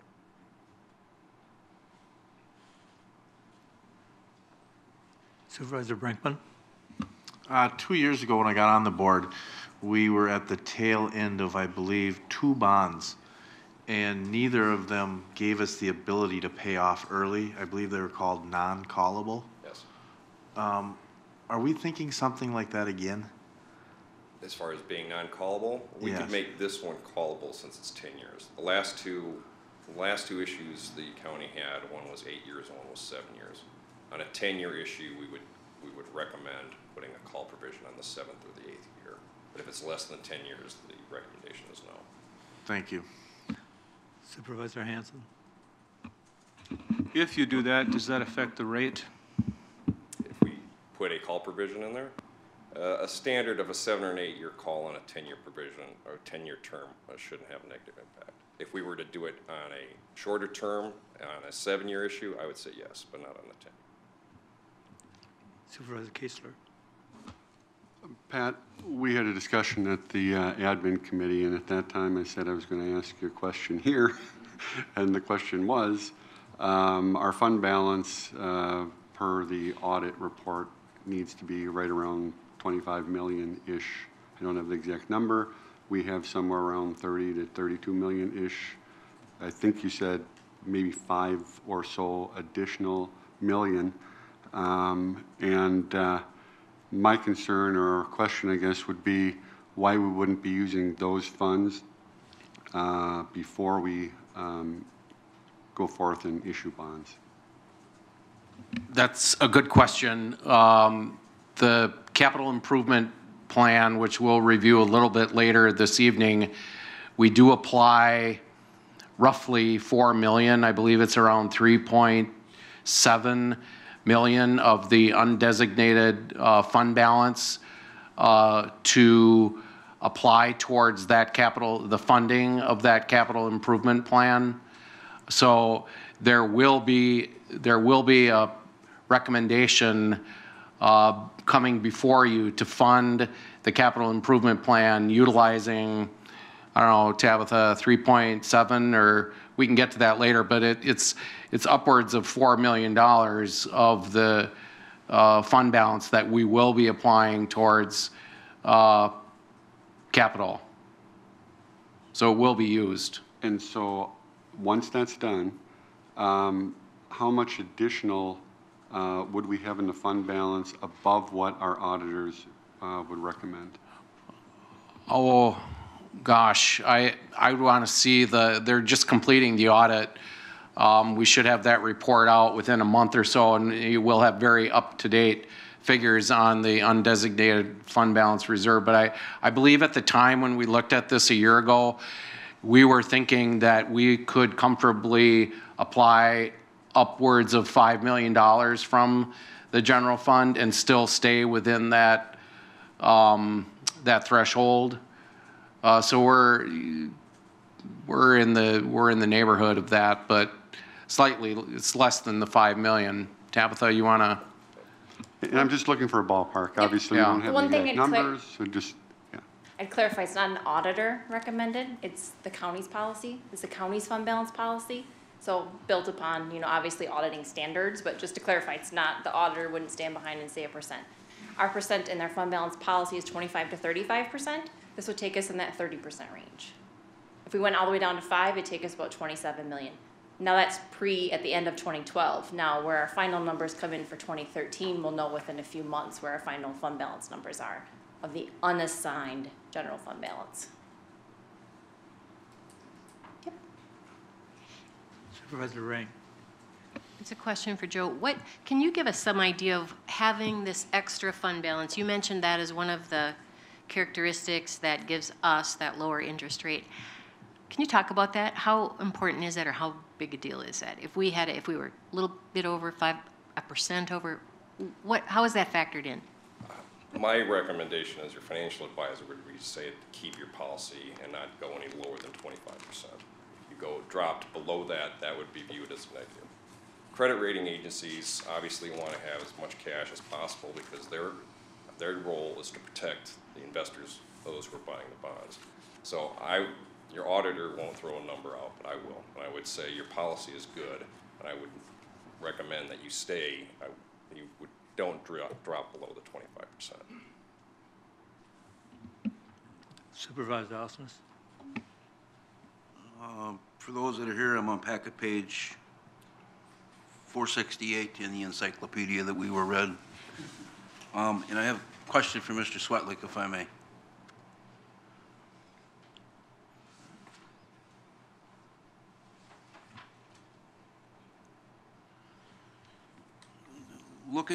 Casey, looking at the numbers that we've got, and they're estimated, and I'm not sure where we're coming up with a lot of these. But if I look at the date on this memorandum, which is May 16th, 2014, we were given a number of $500,000 and $426,000. And if I look at a memorandum from PSC that's dated on May 19th, their recommended budget or bonding number is $6.3 million. And so my question is, I'm nervous because this makes it look like we're over $900,000 over budget already, and I'm wondering if you can help me out with that, or give me any background information as how we got to these two separate numbers. I can try. PSC Alliance is the consulting firm that the county hired to provide us with an estimate, and an estimate at this stage for our second phase of the public safety infrastructure replacement. They did so by the 19th, and that was the $6.3 million that they quoted. The $5,400,000, in fact, I just spoke with Tabitha, that number I believe was released to the board prior to the 19th in a manner that accounts for the 10 million, it divides it up. I honestly, Pat, I don't know where that number came from. I know the 6.3 is what came from the consultant. The 5.4 I'm not familiar with on where that came from. So with that statement, then I'm assuming that somebody who came up with this numbers took $10 million and started subtracting everything. and what's left over is second best, and that was the $5 million, and that's for second phase of 911. Is that fair at this point? I mean, that's the way it looks here, and I don't. I think I'll try to interject. I think early on in these projects, I was quoted many times as saying that phase 2 was going to be north of 5 million. I knew it was going to be, five plus. The estimate that you're referring to, Supervisor Austin, is from PSC, is a rough estimate, and when I received it, I immediately contacted Mr. Swetlick and asked him to begin a thorough review of that estimate. And I haven't had a conversation with Casey about this, but I think that there's some areas identified in the PSC report that we can try to reduce the estimate from PSC. Well, and if we get down to the 5.4 million, you want them to reduce 900,000. And it seems to me, if I look at the 3 projects on the bottom of the page, couldn't we reduce some of those? Yeah, I don't have that in front of me, but yes. Can I jump in? Pardon me? Those, the jail center renovation and the government center parking lots. Yes, ma'am. Thinking phase 2 may run over, those are incorporated into your KIP. So I think Into my what? Into your KIP, your capital improvement plan. That's your 2 agenda items down. So the 800,000, we have some wiggle room on the bonding for phase 2 of 911. Okay, planning that those 2 projects are built into your 5-year capital improvement plan. Okay, Tabitha, then I've got a question, and we were just told that we were going to use those unrestricted funds for those. So are these 3 covered under the bond, or are they covered under the unrestricted money that we're looking at? Because all 3 of these are listed in the 5-year plan. 2, the IT assessment is not listed in the KIP. Just the jail central renovation, which is going to be reimbursed with jail assessment fees, and the 600,000 for the government center parking lot is listed on your KIP. Now it is identified as bonding, but we would have to, at 2015 budget time, determine if we're going to use our unassigned general fund balance to pay for it if the bonding is not available. Yep. Oh. So it's trying to cover both bases to ensure the project occurred, but knowing phase 2 may run higher, we tried to build it in the KIP because it's truly needed. Okay, well then, I'm going to ask Pat then. With this $10 million, can you assure us in what order this bond money will be spent? Well, it's safe to say that the Communications Center Phase 1, which is completed, the Health and Human Services project, which is going to be completed by the end of this month. The demolition, we can put off a bit. I think that the demolition of the Health and Human Services facility needs to be coordinated with the architect who will be hired to design the new healthcare center, because the demolition of that building will have an impact on the existing healthcare center. And part of the plan is to refurbish and reuse as much of the existing healthcare center that we can. So the demolition of HHS, although that was originally projected to take place sometime this year, that can be put off. There's not an immediate rush to complete that. So that could probably be put towards the bottom of the list. I don't want to say the bottom, because eventually we do need to take that facility down. The communications, public safety and communications improvement phase 2 is a high priority, definitely. But like I said, I think that estimate from PSC, Casey and I need to pour through that and see where that can be given a bit of a haircut. The other projects that are mentioned as deferred capital projects, we'll have to wrestle with the sheriff about the jail central and see where that falls. And the government center parking lot, we can put that off a year. The lot's in terrible shape, but it's not a life safety issue. So that can be moved towards the bottom. And the IT upgrades, we need to take care of our IT infrastructure, so I would probably rank that fairly high. Okay, and with that $5 million, or with the $1 million in the demo, correct me if I'm wrong, that's gonna include the HHS building, the generator building, the laundry building, and there's one more up there. Somebody help me out, please. Fred, are you here? Basically, we need to clean the site. You're gonna include, We need to clean up the site. all those buildings, Yeah. not just the HH building Right. alone. I don't have the project in front of me, but yes, it's going to clean up that site for the eventual construction of a new healthcare center. I don't know if it includes all the buildings, but eventually that entire site needs to be completely cleaned and prepared for the construction of a new healthcare center. Okay, and then the last thing that I promised that I'm done. Go ahead. Turn your mic on. Will this include a small Radio Shack at the bottom of the tower? I don't know, maybe Casey can help me out with that one. Is that gonna be included in any of this that we're gonna need? We're at the stage for our phase 2 of the measure twice, cut once. So we're yet to define where Richmond's going to have a presence. It most certainly could be at that existing water tower, and if that's the case, we will need some sort of shelter which provides us with heating and cooling. It may not end up being there. There's been a long history with that water tower, some concerns about the life expectancy of that water tower. There may be other suitable sites in or around Richmond that could provide us with equal or greater coverage. And if those are the cases, we may end up looking at shelters at those sites. So it's still all part of the next 2 months of us analyzing this project. It's an extremely large project that should fashion us to be positioned for the next 20 to 25 years in public safety. And it's nothing we can develop within a few weeks' time, which is the time frame up until phase 1 ended and where we are right now. So the next 2 months will provide us with enough time to really delve into it and look at where we're going to be.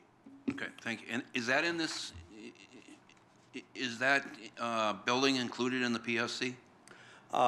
PSC provided us with a quote which addresses additional sites for coverage, our population.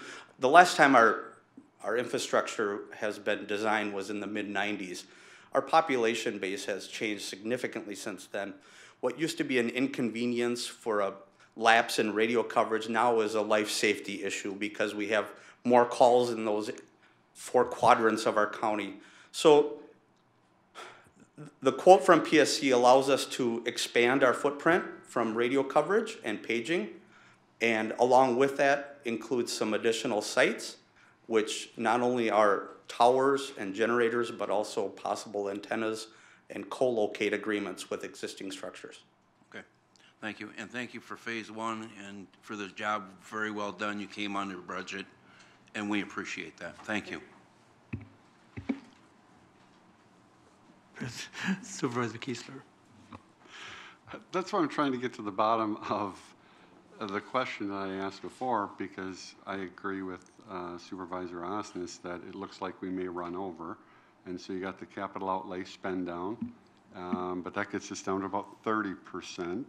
And so what is that number between 25 and 30%? That seems to me to be the potential cushion, because I'm not interested in wrestling with the sheriff, and I'm not really interested in wrestling with just about anyone else in the room over these dollars. We're either going to budget for it and plan for it and bond for it, or we're going to have enough money to do it. I mean, if we put these on the page and say these are necessary items, then I'm not sure why we're wrestling anyone for, you know, twisting arms to try and get to a certain number.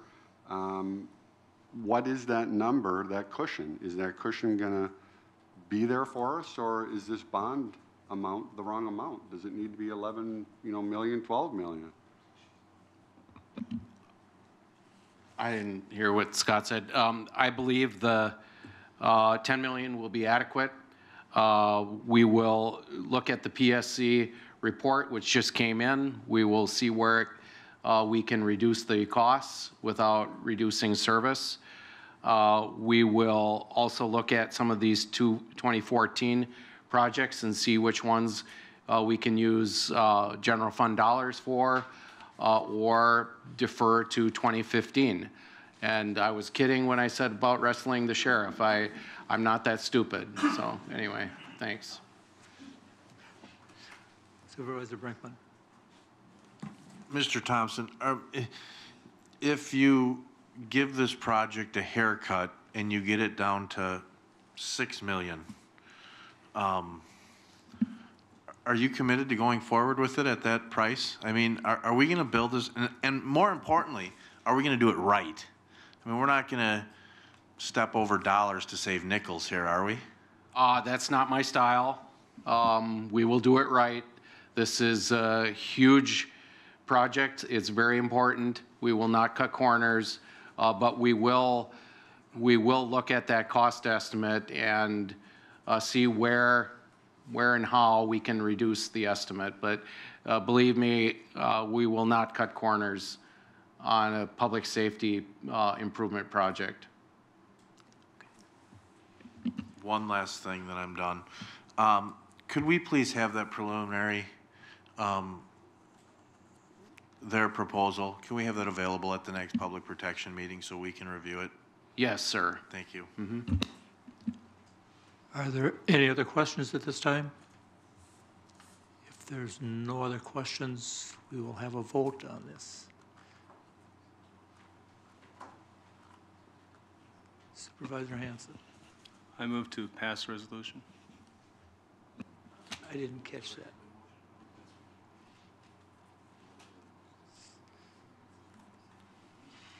So, ready to vote?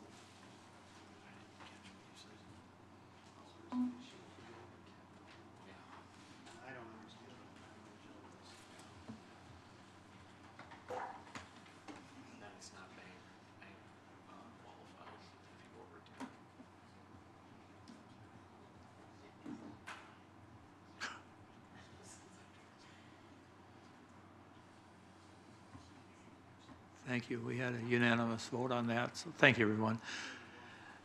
Now, this time, we're going to take a short break. Let's 5 minutes to 9, we'll come back. What? We're coming out of recess and going back into open meeting here. And we're going to move forward to the resolution on county governance options.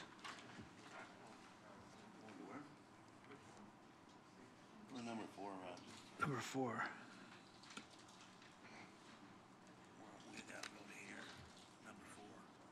I thought we wanted to move on to the, well, resolution to approve budget amendments.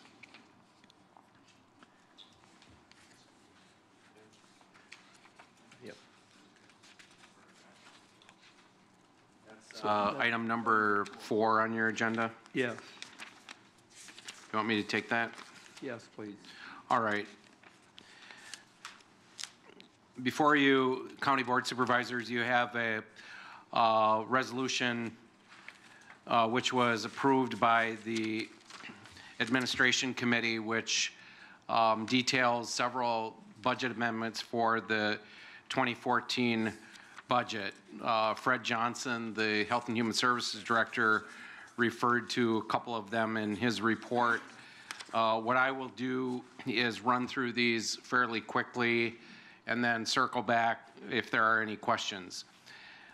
Bottom line is that the 2014 budget is being amended in the amount of approximately 1.4 million, actually 1,471,543. These are additional revenues that the county will be rewarded with in 2014. They do have offsetting expenditures. It does require a budget amendment, which is a 2/3 vote, correct, Mr. Corp Counsel, of the board to approve the budget amendments. I will run through them fairly quickly. The first one is for the Community Development Department for the St. Croix River Crossing project funding regarding the memorandum of understanding between the county and the state DNR in the amount of $30,000 for community development. There's also an additional nutrient management farmer education grant in the amount of $6,000. There again, budget neutral because of offsetting expenditures and revenues. The Health and Human Services component has two budget amendments. One is for the Aging and Disability Resource Center. The county has been awarded a 2-year grant in 2014 and 2015 in the amount of $80,000. The revenues are prorated for 2014, so the budget amendment for 2014 is actually $53,335. And there is no budget amendment required for the 2015 amount. That will be reflected in the 2015 budget when it is presented to you. The next component of the Health and Human Services budget amendment is a budget amendment of $912,000, 421. Those are the projects that Mr. Johnson, Health and Human Services Director, referred to in terms of the CLTS, which is providing additional services for an additional 36 children in St. Croix County. We will be rewarded or awarded with those revenues. They do have offsetting expenditures, so it's budget neutral again. The next budget amendment is in the area of Community Justice Collaborating Council for the Treatment Alternatives and Diversion Grant, the TAD grant. That budget amendment is $74,584 for the TAD grant. Then we have a $92,000 budget amendment for the Highway Department budget. This is to approve and fund the highway implementation of the highway wage grid in the amount of $92,000. To be used, to be funded with excess sales tax revenue. There again, budget amendment. And the healthcare center also for a wage grid implementation in the amount of $22,000 to approve the nursing home wage grid. There again, utilizing excess sales tax revenue. There will be a carry forward from 2013 into 2014 in the amount of $281,000, 203 for the electronic health records project. So that's really a carry forward from 2013 into 2014 to continue funding for the EHR implementation. The grand total of those budget amendments, as I said in the beginning, is $1.4 million. Budget neutral, no additional cost to the tax levy. These are revenue generated budget amendments, revenue driven budget amendments, but they do have some offsetting costs or expenditures relating to them. For the ADRC, it's a position for the dementia program. And in the Health and Human Services Department, it's an additional children's services worker to provide services to children. That's a very high-level summary of all the budget amendments before you. It's detailed in the resolution in your packet, and it was approved by the Administration Committee and is being brought forward for board consideration and approval. Thank you. Supervisor Keesler. I'll make a motion to approve the amendments as reviewed by Administrator Thompson. Thank you. Do I have a second? Supervisor Berkey. So a motion and a second. Is there any questions?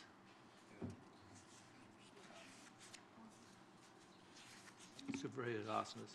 And for those watching on TV, Pat, just as a reminder to them, this has no impact on the levy whatsoever. Yes, I thought I said that, but if I didn't, It doesn't, right, thank you. Are there any other questions? If there's no other questions, we can vote.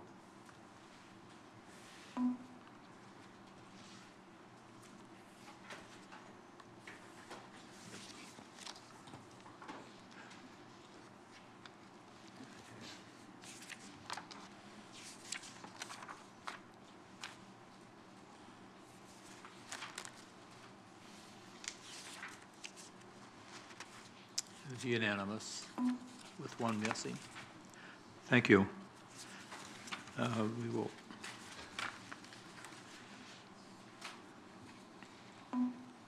move on to number 5, resolution approving a 5-year capital improvement plan for the fiscal year 2015-19.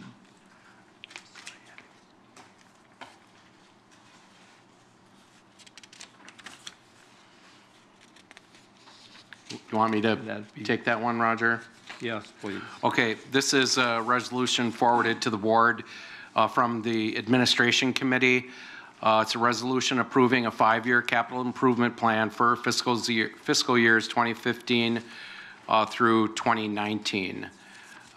There has been some discussion about capital improvement projects this evening. I call your attention in your packet. There's a very, very well prepared 2-page capital improvement plan executive summary. If you haven't read that, I would ask you to. Bottom line is that the county has never really had a formal 5-year capital improvement plan.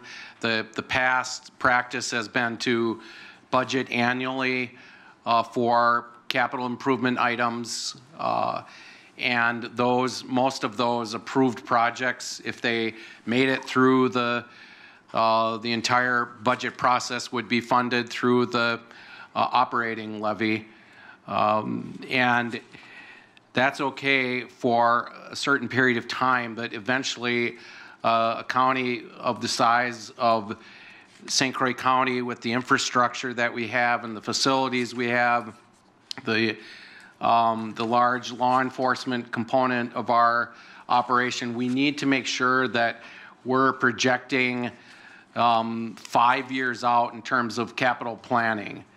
Now, I want to make it very clear that by approval of this 5-year capital improvement plan, the board is not approving or authorizing or approving the funding for these projects going out 5 years. In fact, the beauty of a capital improvement plan is that it gives you a large picture of what potential future expenditures will be 5 years out. But the capital improvement expenditures will be approved annually by the county board. So a capital improvement plan is just that, it's a plan. But plans can be revised. So you as a board will revisit the capital improvement plan every year as part of the overall budget approval process. So, you know, I call your attention to where we show a 1-page summary of all the projects.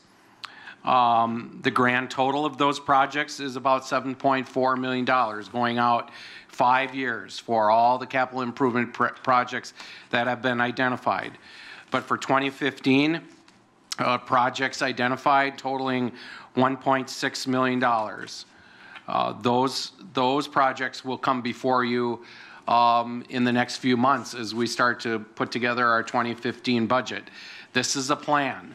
We have met with department heads that have all contributed towards the capital improvement plan, saying what are you projecting to be your needs for your department going out in terms of defining capital improvement. We look at something over $5,000 that has an extended life of a minimum of 5 years, or if it adds to the existing infrastructure, it qualifies for capital improvement funding.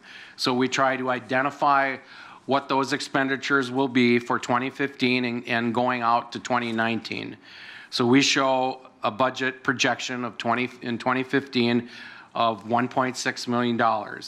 Now that will be funded through revenue sources of department revenues, $85,000, there again, okay, it comes back to Supervisor Kiesler's original question. Unassigned general fund balance of almost $1 million. It's $930,250 of unassigned general fund balance to fund 2015 capital projects, those projects that are approved by the board at budget time.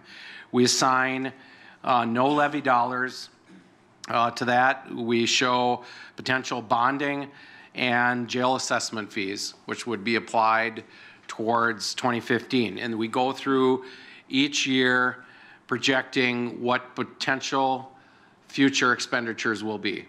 But we want to reemphasize that this will be revisited annually and reviewed annually by the board and approved before a dime of county funds are spent on projects.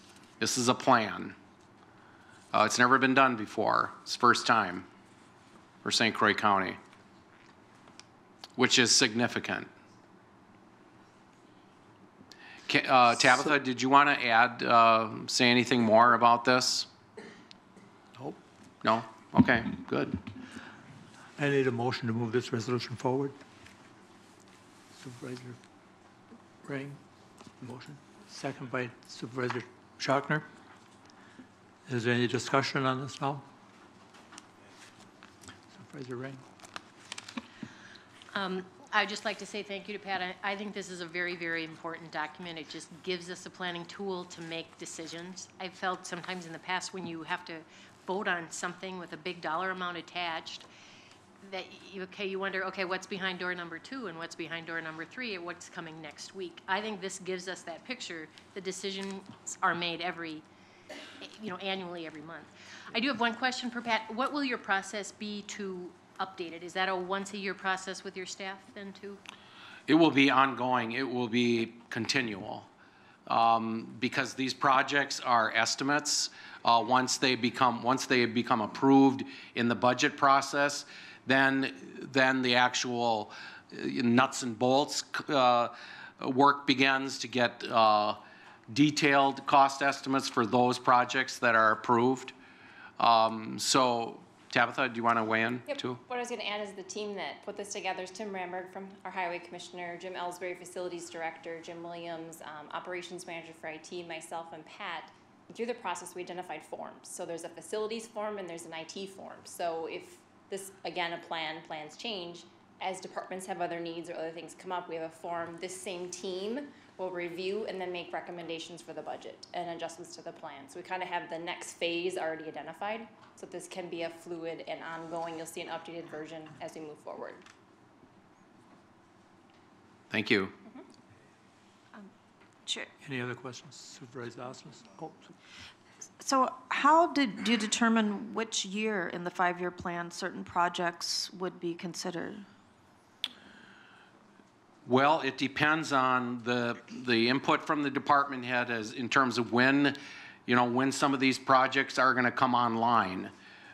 It's an estimate. I mean, the sheriff is very good at projecting when certain expenditures will be needed for vehicles, for infrastructure, improvements in the jail.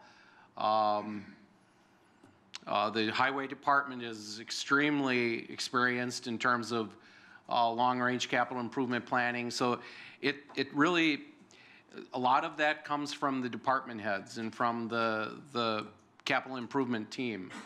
And then it also, I mean, we have to be, these are projections and we have to be flexible. I mean, when you see the capital improvement budget in a few months for 2015, it will probably include a lot of what you see here, but there may be some projects that, through the process that we decide to recommend to the board that we move that out a year. Or that, or we bring something, if the sheriff or a department head says, well, we need to make that improvement sooner than what was originally projected, then we're going to have to move that project up in the queue and recommend it to the board. It's not It's not rocket science, but it's a pretty well thought out plan. And it's static, in other words. Pardon? It's static, fluid. Fluid, yeah. To move Yeah. as need. One question I have, because I had some questions at the administration committee level, and that would be, for instance, in security in this building, if consideration were to be given, and I guess I would direct this also to the appropriate committee, to have, in the sheriff's department, to have an unarmed officer in this building,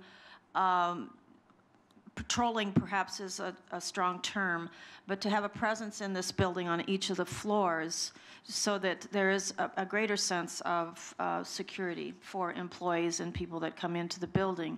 And perhaps that would even be an individual who has a sort of a hallway workstation, if you will, being busy with some reports, paperwork, et cetera, but again, has the ability, they're there on the floor, and then to walk around, perhaps go upstairs. I guess I just throw that idea out for consideration, and I don't know if that's something that needs to be part of this 5-year plan, or most certainly needs to go to the appropriate committee and for the sheriff's department and the sheriff to consider. I know the safety committee is in the process of putting cost estimates together for 2015 for security in the government center at the main entrance. Having said that, what's the other side of capital improvement projects is that sometimes it has an impact on your operating budget, because capital improvement projects funding, one of the criteria is that they are non-reoccurring costs.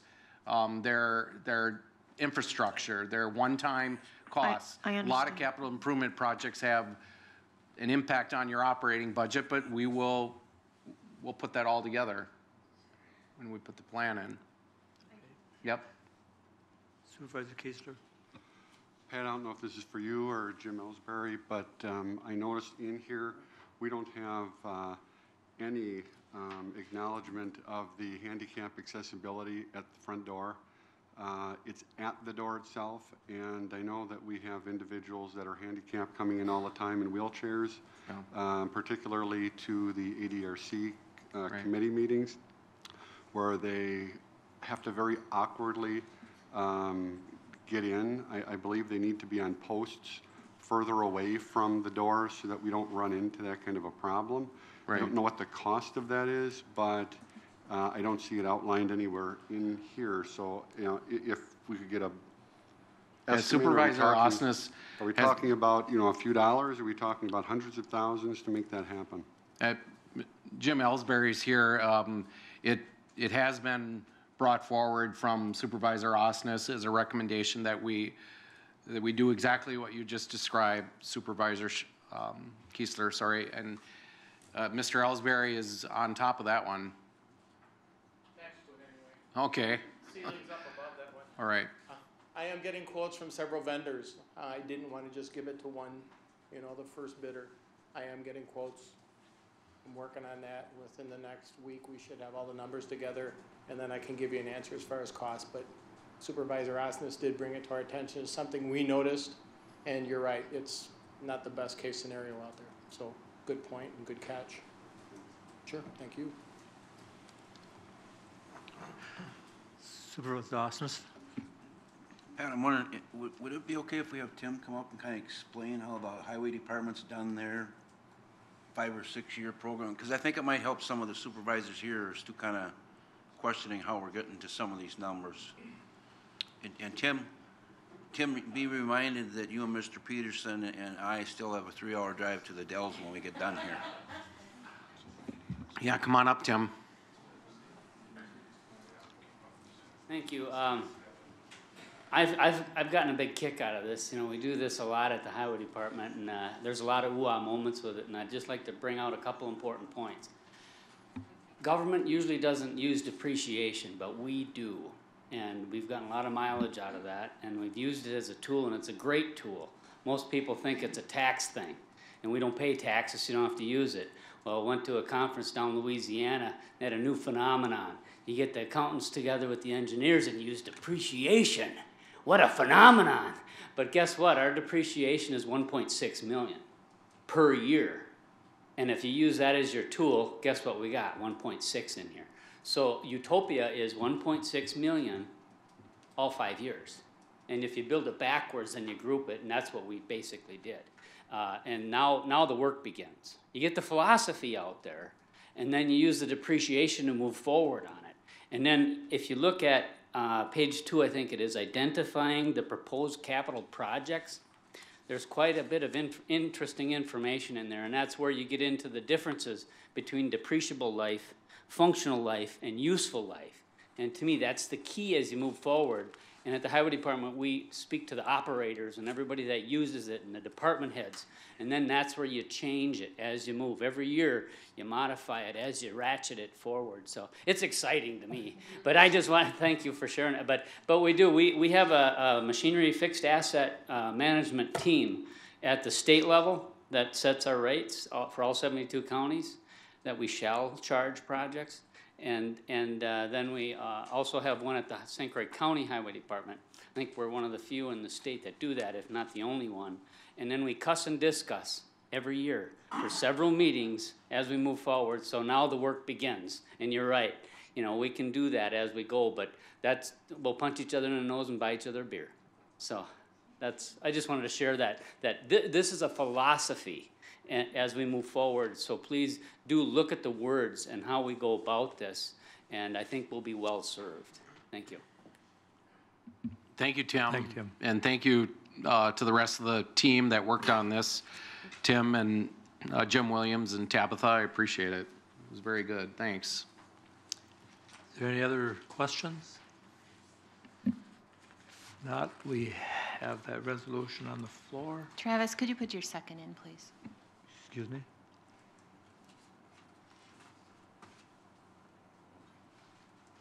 Yeah, we have the motion and the second on the floor. If there's no other discussion, we can vote now on that resolution. Thank you.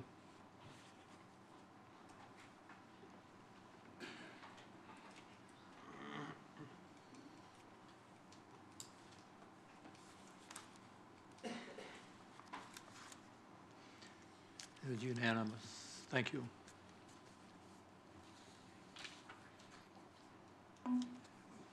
We're moving on to number 6 here. Resolution on county governance options. So Supervisor Peterson? In reference to the next resolution, in view of the fact that we've had so many new members on our board this year, and they've only been on for 2 months, and having served myself 2 years under a coordinator and 2 years under an administrator, I feel they deserve the opportunity to observe the administrator position and whatever adjustments they could make to that or caps on it, as opposed to the possibility of reverting to a form of administrative coordinator that the 2 previous county boards spent 4 years building up. I move that we postpone consideration of this issue to the April 2015 county board meeting, thereby giving them an opportunity to tweak as opposed to maybe a total change in reverse, and thereby making a much more informed position. That was a motion. That's my motion. Postpone. I second. Supervisor Keebler, second that motion? Yes. And Actually, the resolution has to be on the floor before it's postponed. So there has to be.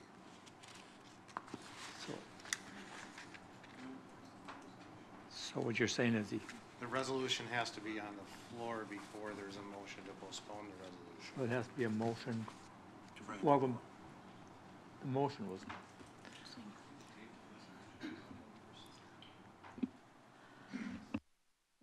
are you saying?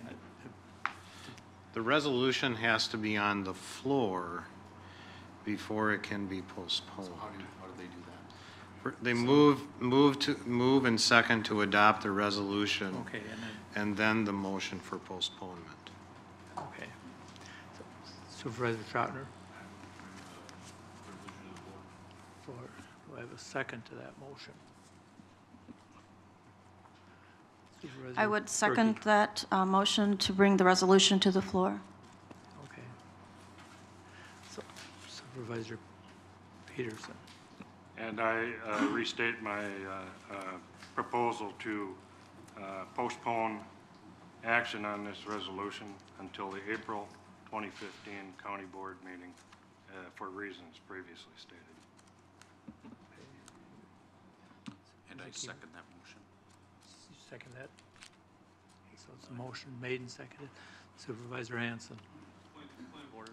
Don't we have to vote on the first motion, on the initial motion? No, before we vote? no, that's the main motion. Very good. Any discussion? Any questions? Supervisor Babbitt? Supervisor Peterson, I'm just curious about the timing for the delay. Is there some thinking behind waiting until April of next year? Because of my experience under both forms, I'm convinced in my own mind that probably after a year, not a year, but till April, I think when folks have had enough time to look at that position, I'm confident that they'll find a way to either amend it rather than totally tear down, in my estimation, what two previous boards built up. Supervisor Alsness? Mr. Peterson, are you asking then that during the next year or so, you're asking to work on tweaking the position or just postponing it altogether and then bringing it back? No, I'm actually saying postpone it, but that will give them time to evaluate what they, feel would need to be done with the position.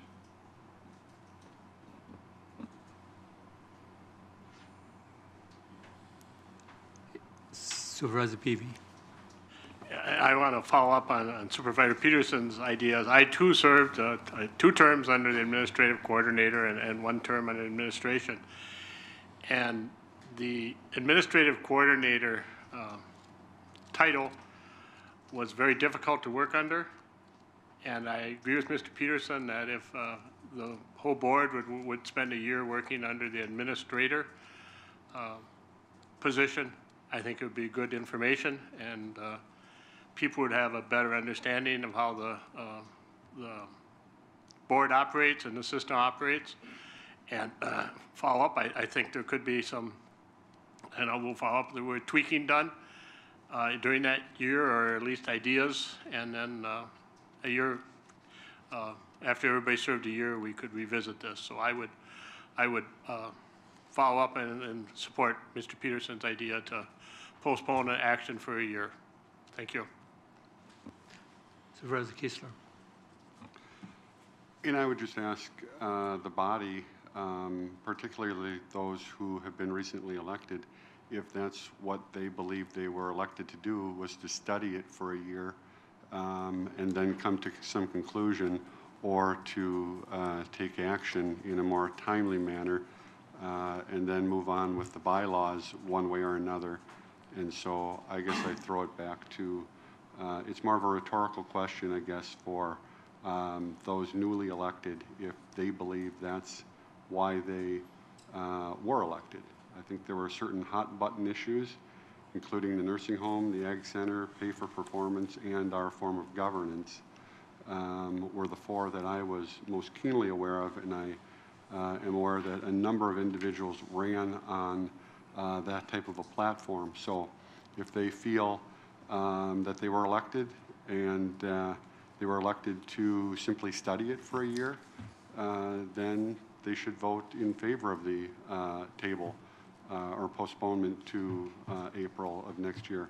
If they feel that they were elected to make a more timely decision and create a vision for the county in a more timely manner, then they should vote that down.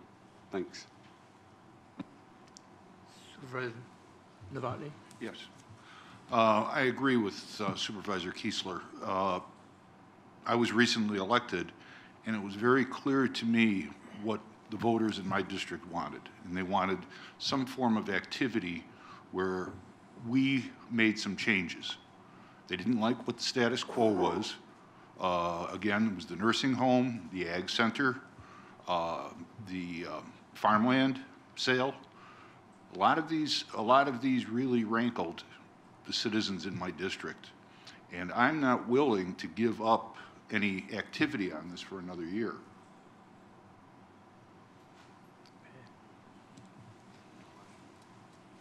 Supervisor Osmus?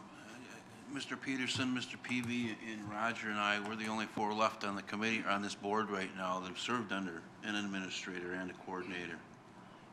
And I agree wholeheartedly with Mr. Peavy. There were many times that it was a nightmare working under a coordinator. There were some good things that were going on, but you folks need to know, if we go back to a coordinator, you're going to be spending a great deal more time than what you are now. My question maybe back to Mr. Kiesler and along with Mr. Peterson would be, would you be willing to postpone for a couple, 2-3 months to allow new people to continue to be educated and ask questions? Whether that be, I think the best thing we need to do is look at a coordinator position, look at an administrator position.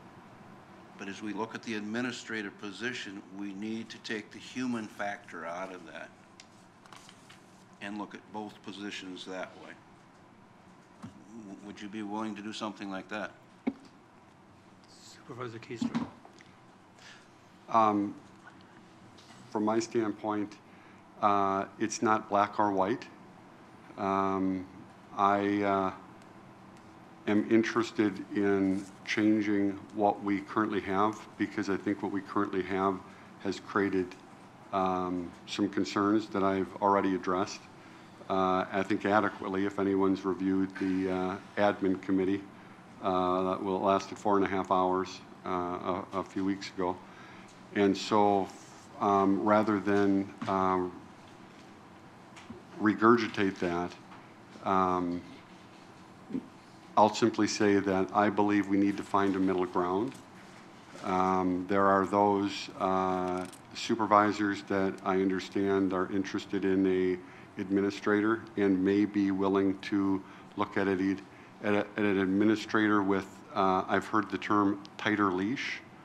I've also know that there are supervisors that are potentially interested in a administrative coordinator position with a great deal, well, with a bit more authority that may include budgetary development, so that the admin committee doesn't have to spend 3 days wrangling with the budget and deciding how many paper clips to buy, which took place under the last form of governance. The supervision of department heads, so that they don't report to committee chairs, but without the authority to at-will fire an individual, which I think leads potentially to a situation where people feel where they come to work every day and may need to be packing their bags by the end of the day. So in answer to your question, a postponement until August, I think, is one thing. A postponement until April, I think, is a completely different item. And so again, with that, I would just reiterate, if people felt that they were elected to study it, then vote yes. If people feel that they were elected to deal with it, then vote no, and let's deal with it. Supervisor Peterson? I just would respond to Member Kiesler's remarks about administrative coordinator. When I hold a letter that was in the packet for everybody from our previous administrative coordinator, Chuck Whiting, who is now the administrator of Polk County, Minnesota. And all of his arguments in here say that he would never advise going back to an administrative coordinator, that it should be an administrator. If some of the members haven't had a chance to read this, I would suggest that the chair read the letter for us, but I rest my case. Supervisor. This will be a new one, my first speaking here, and I may be ignorant of a lot because I'm new on here. But we've had an administrator not very long. It's something very new. It's change. It appears no matter what reasons we were elected, there's lots of problems. There's lots of great things. There's lots of not so great things. But we've got to give it an opportunity. And we can tweak it. And one thing I will say, and I don't know if I'm going to get myself in trouble, but when there was an administrator, things got done and the whole board approved, or enough of the board approved, so they got done. So what happened? I mean, how did that happen? And now everybody's all upset because it happened. I mean, I feel, and I don't know enough about this maybe, but maybe the older board should have done a little bit more, because I'm new, I don't know, I want to give this a chance. There's been a lot of changes and it's new, and if it took them 2 years to decide to move from a coordinator to an administrator, we should give it more of an opportunity with more of a different board, different viewpoints, different aspects, and like people have said, we can tweak it and see how well it works, but we have got to give it a chance. And I don't think 2 years under one board is enough of a chance, because every board is very different. Yeah, I know. You can. Okay. As a citizen who wants to speak on an item that is with the approval of the supervisor of my district, as bylaws do provide. And Mr. Chair, I strongly suggest that we open it up to everybody if this happens. The bylaws provide for that. But it is an item on the agenda under special provision. Correct. This may be okay. Well, let me just state so the board knows what the bylaw is. Any county resident, not a supervisor, desiring to address the county board on any subject properly before the county board shall first be recognized by the supervisor representing the district in which he or she resides. So in that case, Mr. Malik would be recognized by his supervisor to speak. And you certainly, Mr. Chairman, can control when you wish to do that. You know, if you think of some board hearings where you have a section when all the citizens speak, and a section when only the board members speak, or only the staff speaks, it's up to you. If you want to use comment cards as a way of controlling that process, that can be done too. But before you vote on this proposal to postpone, I would like the opportunity to be heard, as I believe the bylaws do provide, assuming that Mr. Nielsen recognizes. Mr. Nielsen is your supervisor? Okay. I wish you would have contacted me, Buck, and we could have talked a little bit about this. But no, I won't object to it, and you're welcome to speak, but I'd like you to wait till after I speak. Okay. So, wait a minute now. Supervisor Hanson first. One thing, just could we just establish a rule? If we're going to ask for public or allow public comment, could we establish a timeline so that it's fair and nobody runs away with the clock? Set a number of minutes that each person would be allowed to speak, and somebody keep track of that, and we can stay with that, please. Well, if we do that, it'll probably be a 3-minute period we'll allow them to speak. That's normally what we do. And they'll have to fill out usually a card or sheet to do that.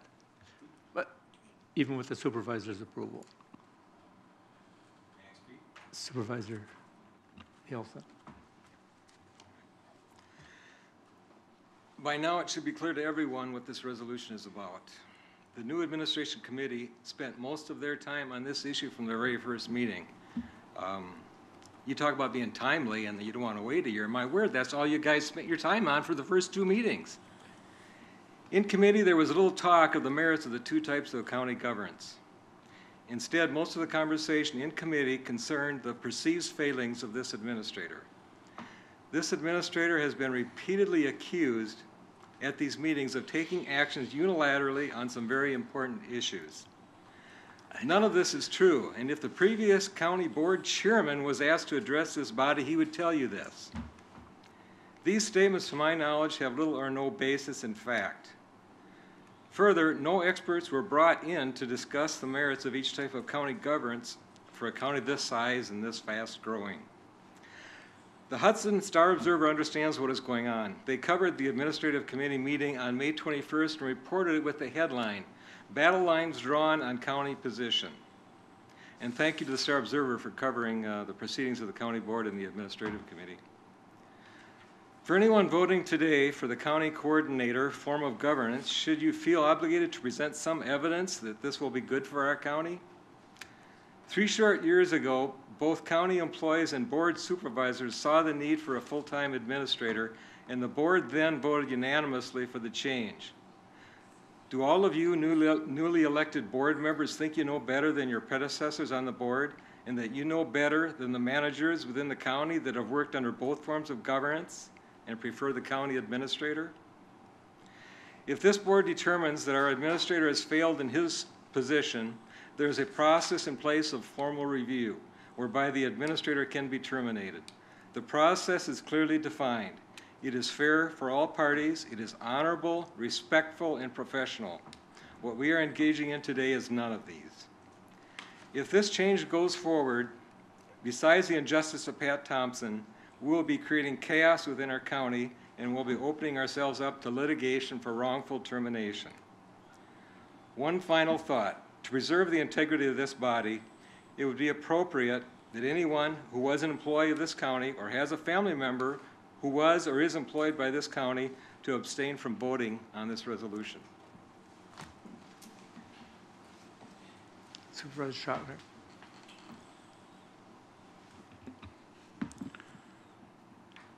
If you think I'm not going to vote on any part of this issue because my mom works for the county, that's not going to happen. And 2, I have a question on the litigation part, because this is, my stance has always been about the, as far as it pertains to this, is about the position. And if where we stand, where we as a board stand on the position of county coordinator for county versus county administrator, and what I consider for the last few years the experiment of the county administrator position, because we went from an establishment to trying this out, and now it is, are we happy with it, are we unhappy with it, and giving more time, long periods of time. This puts it to the point where we're happy with where we're at, or we're not. And it ends. It either either we make it the establishment, or we end the experiment. That's the way I look at it right now. Whereas the litigation part comes in, we are not targeting Thompson with anything. This is purely based on his position. So if I don't know, maybe this is a question for Corporation Counsel that might need to be discussed later, but I don't understand where there would be any talk of litigation, because this isn't nothing going against Thompson, it's the position itself. So could you please respond to that? Like,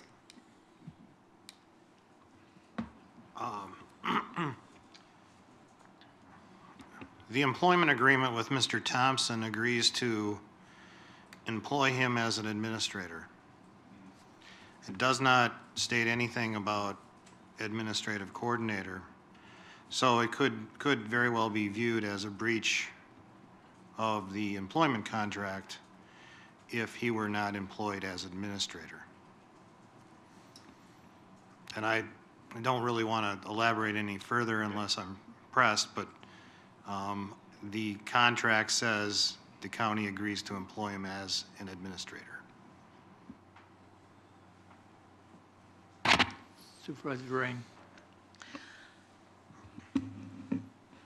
I think, you know, I would be ready to vote on the issue tonight, although I would support delaying it for, and I think the longer time is better. I mean, I think we have a lot of work to do.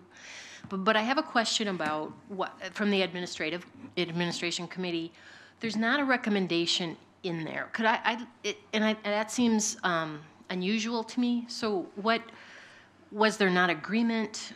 Could I just hear from the administrative committee on why this resolution was presented this way? Supervisor Schottner. When this was brought forward, we felt that it was a discussion that should be held, much the same pattern that when the nursing home was brought forward, that it was an issue that was too big for the committee. And so it should be brought before the full board without any recommendation from the committee so that the committee wasn't influencing one way or the other. We may have had discussions about our views, but the recommendation was left up to the full board.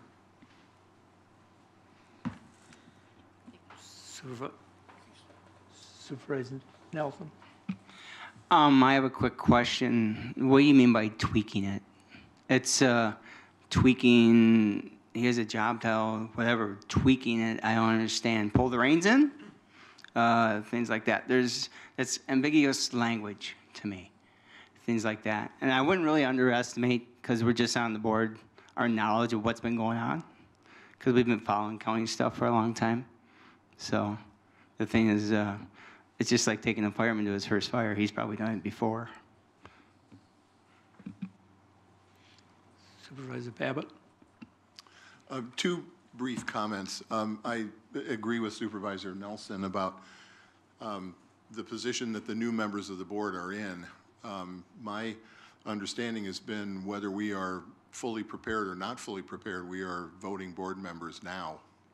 And we have to act on our knowledge of situations. We have to keep in mind the constituents that we represent. We have to base on our experience, like my own, of living in this county for a very long time. And so I think if this were any other issue, the expectation would be that, of course, we would vote on it, as we voted on many issues so far in the first two meetings that we've had.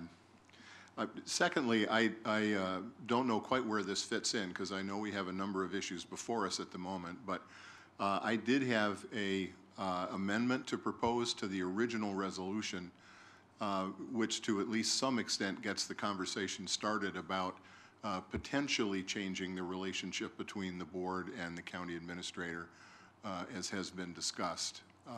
Now we may not get to that given what's on the floor at the moment, but I do have an amendment to propose if we get back to the original resolution at some point.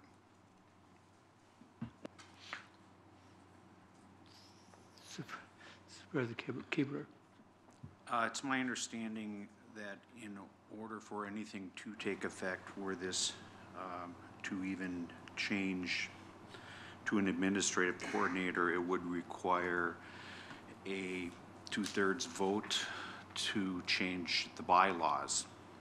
If we don't get 2/3 vote to change the bylaws,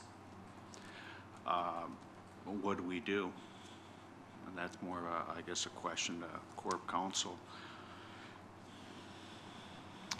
I've been asked that question a number of times today.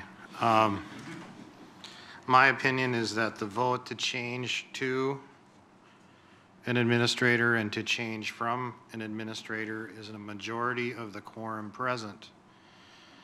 And the reason I say so is that there's a very clear, direct statement in the law that says that all resolutions and ordinances to be enacted by the board or to be enacted or passed requires only a majority of the quorum present unless otherwise provided by law.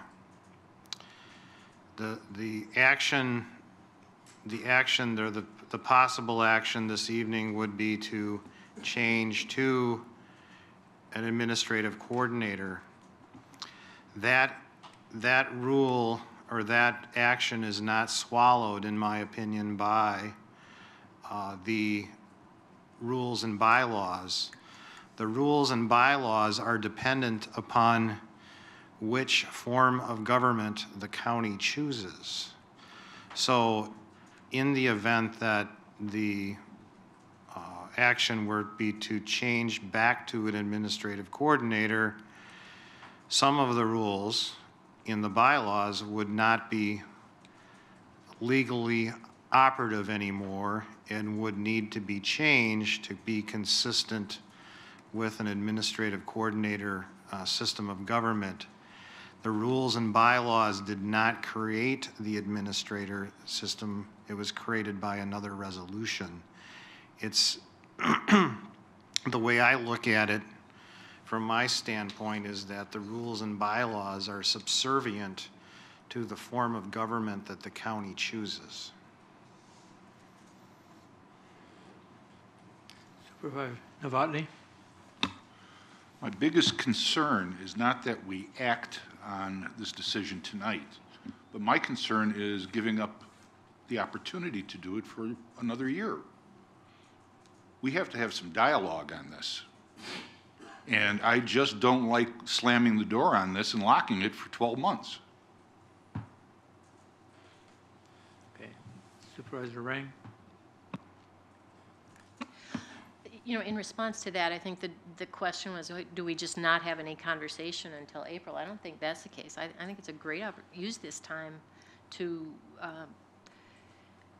identify what those changes might be, or through what tools. Is it through the bylaws changes, or I think we absolutely should have dialogue in that. And maybe that wouldn't work, but in my mind, I think it could work to have dialogue. Okay. Supervisor Schottler? To address the bylaws part, we actually postponed addressing the bylaws until after this issue was discussed, and we postponed it to August, expecting that there was going to be a lot of debate over this. Because, as was pointed out, it's going to, whatever changes we decide to do, the bylaws will need to be addressed as soon as possible after that, so. Supervisor Peavy?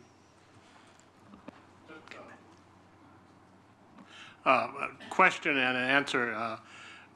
When I talk about tweaking the position, I was thinking of policies coming out of either admin or the department, the committees, addressing specific issues that under the statute, the administrator does now have the authority, but by policy, I believe, and Mr. Cox would have to clarify that at some point, the board could say, we want to review that particular item.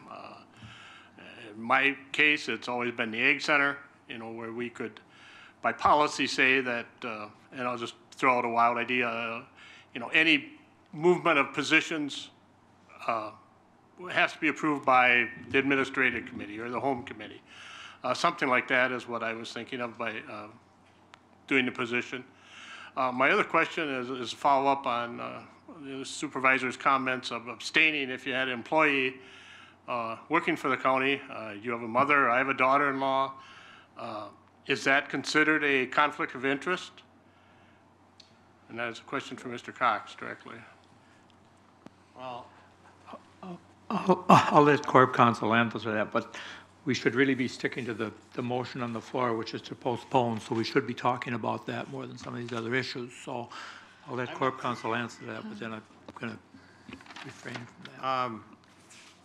I generally don't provide specific advice unless you want to take a break and I talk to each individual supervisor that has a concern. No. Because I don't think it's the body's role to, it's the individual supervisor's decision to ascertain whether they have a conflict. And the conflict rules, and I'm getting to them in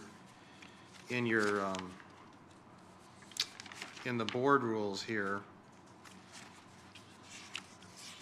And I'll just restate them and you can think about whether you have a conflict. Generally, they're not such that if you're related to someone, you have a conflict. You have a conflict if you use your office to obtain financial gain or anything of substantial value for your private benefit for you or your relative. You may not offer or give to a supervisor or may solicit or accept from any person indirectly anything of value if it could reasonably be expected to influence the supervisor's vote. So I don't think that's rules implicated. You may not take any official action substantially affecting a matter in which the supervisor, a member or his or her relative, or an organization which the supervisor is associated has a substantial financial interest. And you can't use your position which produces or assists the production of a substantial benefit, direct or indirect, for a supervisor. So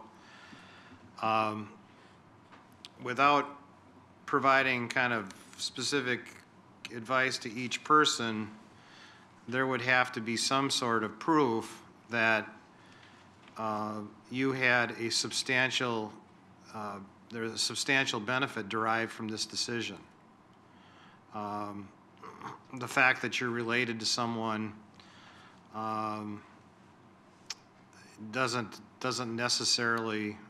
wouldn't necessarily in and of itself create a conflict. You'd have to articulate you'd have to articulate what financial gain do I have from this decision. That's the basic question. So if any supervisor wanted to step out in the hallway, I could advise them, but I'm not going to be in the position of going down, yes, you have a conflict, no, you have a conflict. That is your decision to make. Okay. Thank you. Now remember, stick to the subject of postponement. Supervisor Berkey. Yes, I'd like to stick with that subject. And I want also, this is not to appreciate the experience and skills that Mr. Thompson brings to St. Croix County, and I want to make that statement. I also want to confirm what I believe Supervisor Nelson and Supervisor Novotny stated, in that many of us have been following issues, following programs for a long time. It isn't something that we all of a sudden decided in April, bong, I got elected and I'm all new. Some of us have been up to speed and have been involved in the community throughout the county, and whether it's in our professions or in our recreational time, et cetera. I am wondering if, I'll ask this question to Supervisor Peterson, that if a consideration could be made to, in 6 months' time from April, to consider at that time the position of administrator or administrative coordinator for the committee, administration committee, to do some additional work. That would also include getting some input from other committees. That would give us some additional time. I do not support waiting until April to act on this. I think that there are some issues related to the position itself that has negatively impacted staff morale. Again, issues related to the Ag Center and that decision, termination policy. And part of this study has been directed to the Attorney Cox to give us information about each of those positions, which are in your packet this evening. And that's a whole nother discussion, because you could beef up one position, perhaps, give more authority to an administrative coordinator. Perhaps you put some guidelines on the administrator position, some policy, if you will. So there is some give and take in different directions, but I would like to again pose this to Supervisor Peterson, if and perhaps this isn't even the appropriate, but if is a friendly amendment, or could the motion be changed? I guess I look to the Corp Council. in terms of changing that from April 2015 to October 2014.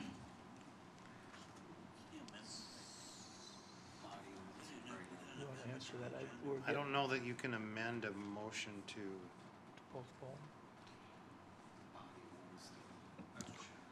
And perhaps it would be a friendly change on behalf of Supervisor Peterson. Mr. Chairman? Yeah, I think the body owns the motion, and I guess my suggestion on that, if the 6 months would be amenable, vote on the year, and then that could be a new motion.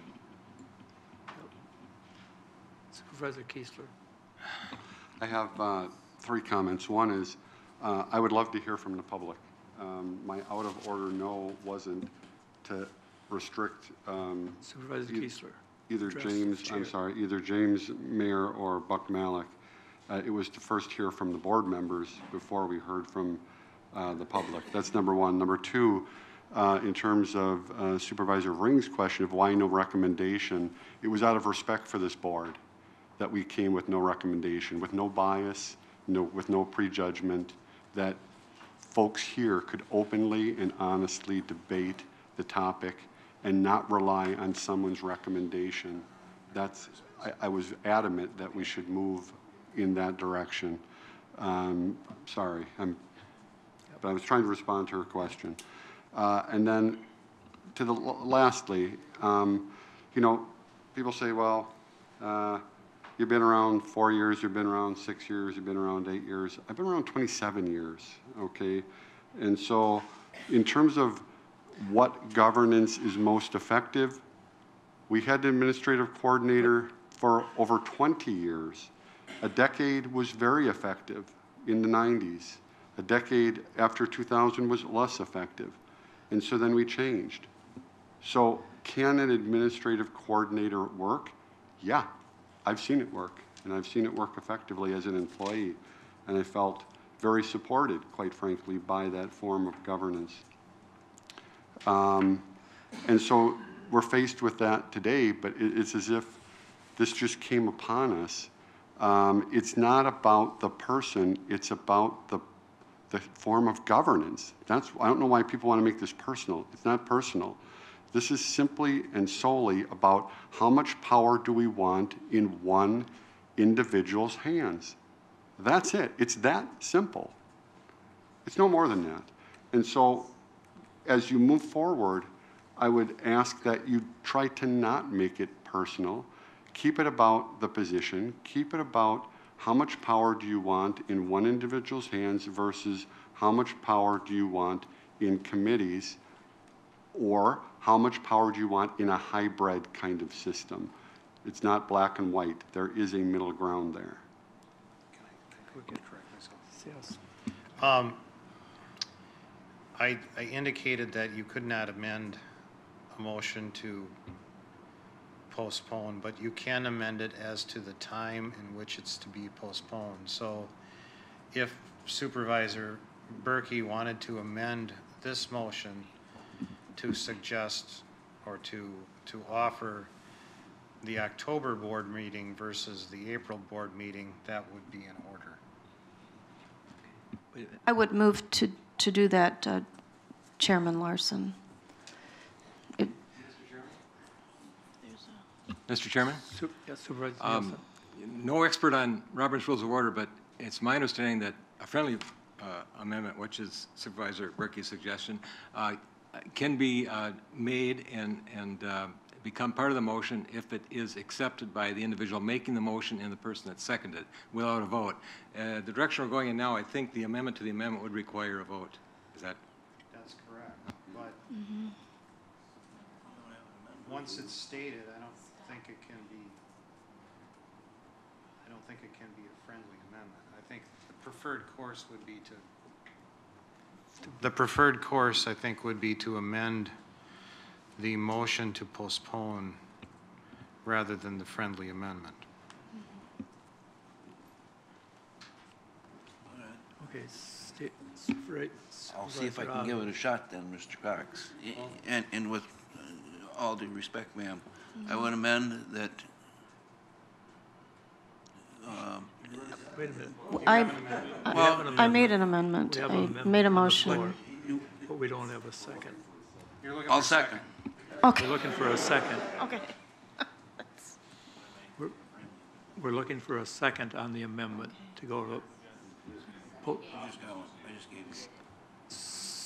you. You seconded this? Yep. So Supervisor Dawson seconded. So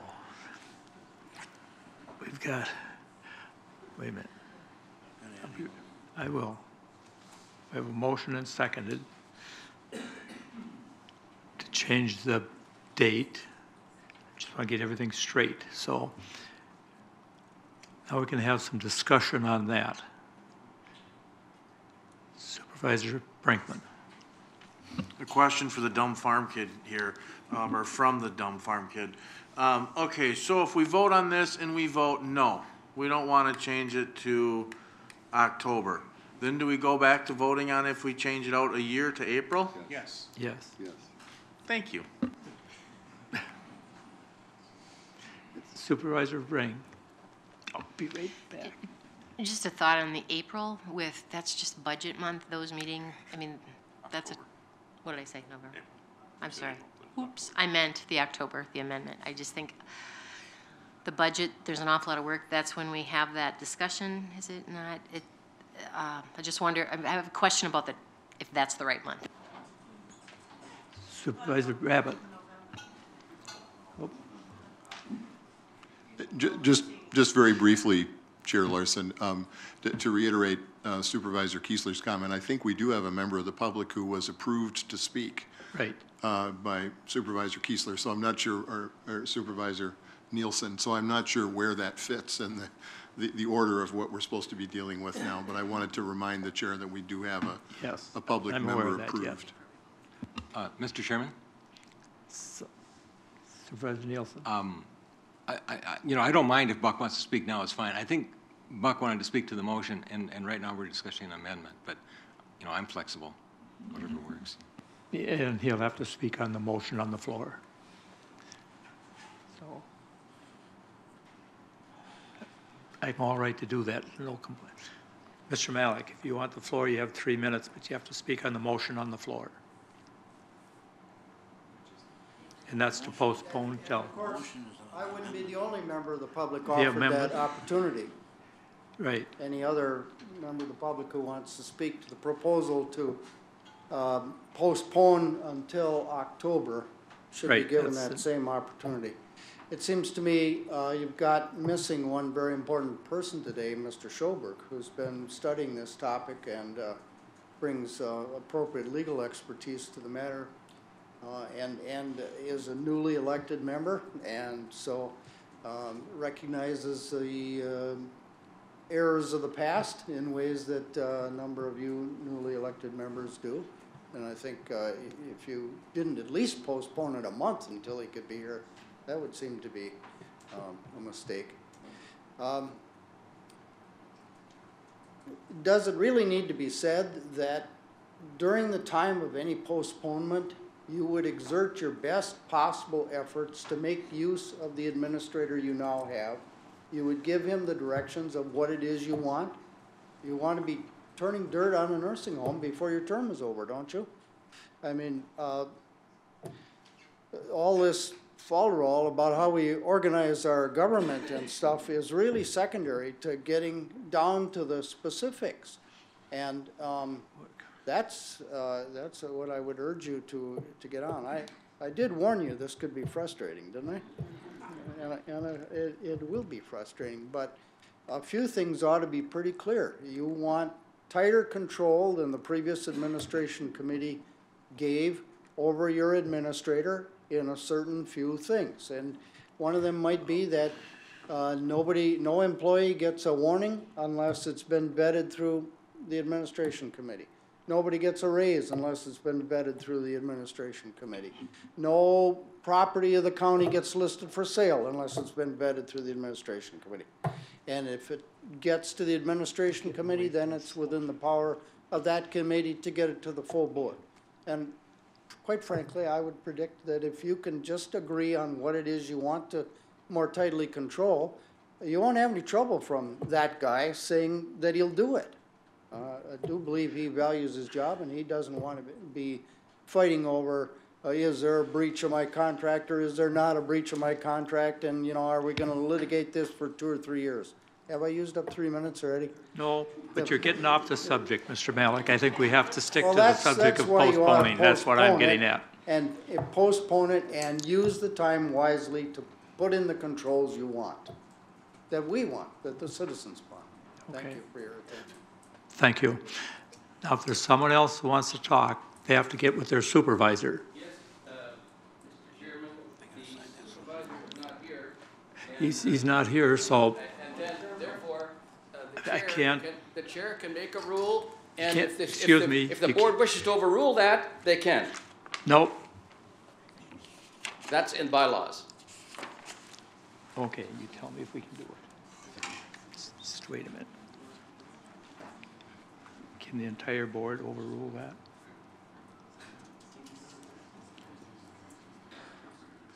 You'll find it there.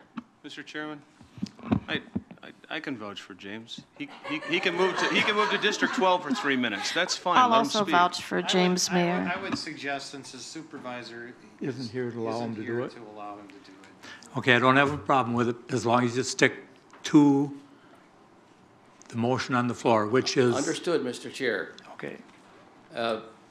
First of all, as a courtesy, I wish to thank you for doing this, allowing Mr. Malik to speak, and getting past all of this other stuff that I spoke about earlier, relevant to the thing on the agenda. The next one is, I really was asking, and I'm going to stop speaking now, I was really asking that you open it up to those who are interested and have comments and are more qualified perhaps than I am to make comments about the postponement. So I'll back off. Okay, thank you. My supervisor's not here as well, so can I say a couple words? As long as you stick to the postponement. Right. If you get off that subject, I will stop you. So Okay. I want to stick to that. Let me say this. There's one very important issue regarding delay, and it's the employees of St. Croix County are unhappy. They're unhappy with their government by Pat Thompson. And now if we're going to delay this. Would you please keep names out of this? Okay. Just. We have to take into account what our morale situation is within our county employees. It's at an extremely low level now. We have high unemployment rate, especially department heads. Are we going to lose more people? We have unequal treatment. We have this worker versus the executive suite and pay for performance. So what's all going to happen to the employees if we delay getting on this subject? That's all I have to say regarding delay.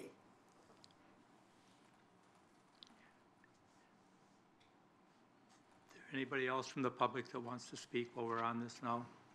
If there isn't, we'll move on. Okay.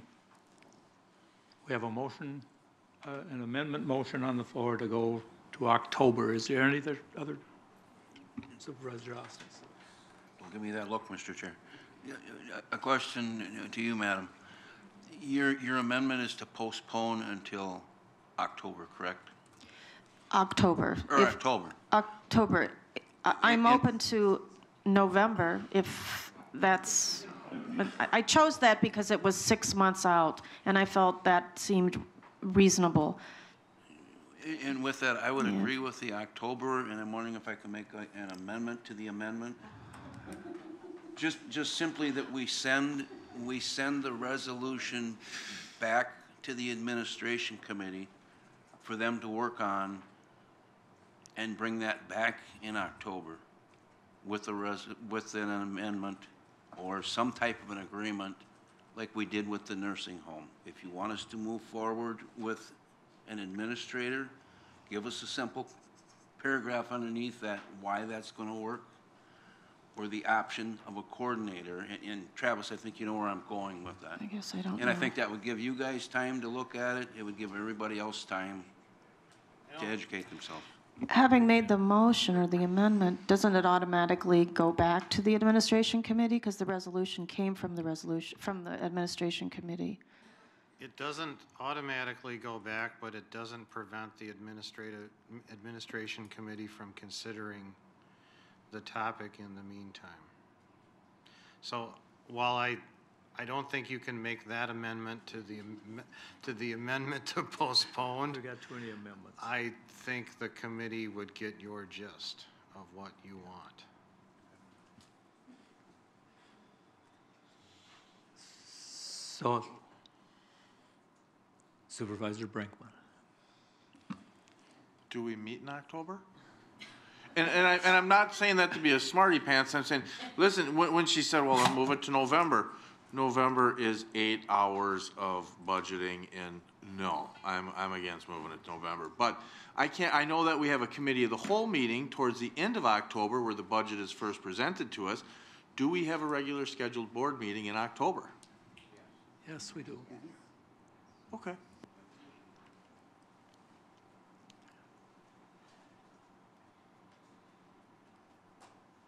Now, we have an amended motion on the floor to postpone till October. Is everybody aware? That's what you're voting on, is that amendment to the motion. So it's been made and seconded. Is everybody ready to vote? Okay.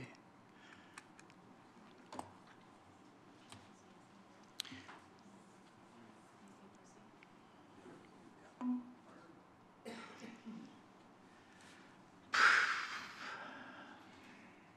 think we need more time.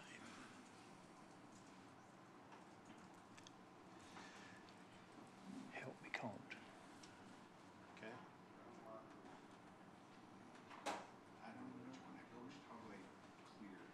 It won't.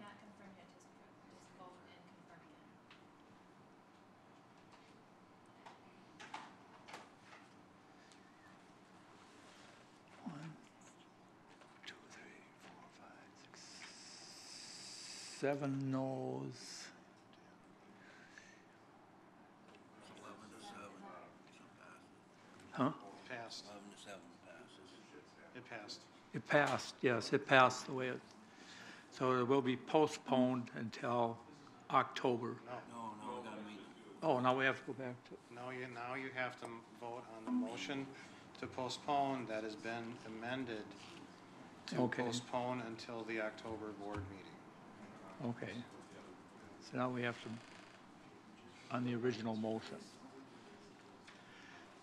So now we have to vote on the original motion To postpone. to postpone. Which has been amended. Which has been amended. Because 6 months, or October, Now you're voting on the October, because the October one is passed. So now we're going to vote on the original one, knowing it'll be in October. Supervisor Keesler. Could you explain what happens if you vote yes and what happens if you vote no? Just so that everyone is clear, because if you vote no, then you're back to the original, you're back to what? We're then back to nothing? If this motion is defeated and the motion is to postpone until the October board meeting, if this motion is defeated, then you're back to the main motion, which is the alternative motion that the committee is proposing. Which was 1 year. No, No, no, because no. If the body fails to vote affirmatively for this motion to postpone, you're back to the original question. And the original question The original resolution. Say it aloud. But the original motion was simply to bring it to the floor. It wasn't one of the two boxes being checked. Correct. Okay. So we have somebody from the floor that wants to speak. I have a question. If this amendment is approved to delay until October, does that preclude changes in the bylaw that would change the current position? On that question, why would we change? I mean, there's been a lot of talk about tweaking the position. Does this mean you're going to wait 6 months to tweak, or are you going to have some discussions about, you know, implementing some tweaks? Doesn't prevent it from happening, no. Okay, thank you. So now we're back to the original motion. We have to vote on that going to October. So it'll be October, so we're going to vote on that now. We're ready? Supervisor Kilber, you need to put in your second. This is on the amendment. Just put in a second.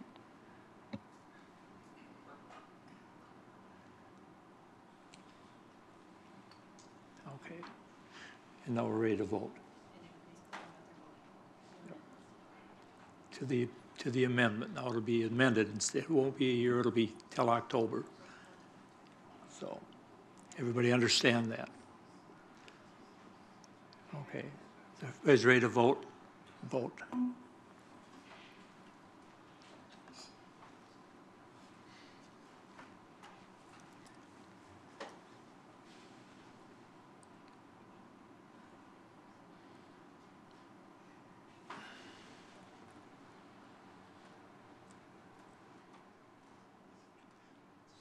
And that amendment passed, so it'll move it out to October. So you got some time to look at it. Thank you, everyone. Now we can move on. I'll ask the board, so everybody want a 5-minute break just to get up and stretch for a minute before we move forward? No, you want to keep going? Okay, we're going to keep moving forward.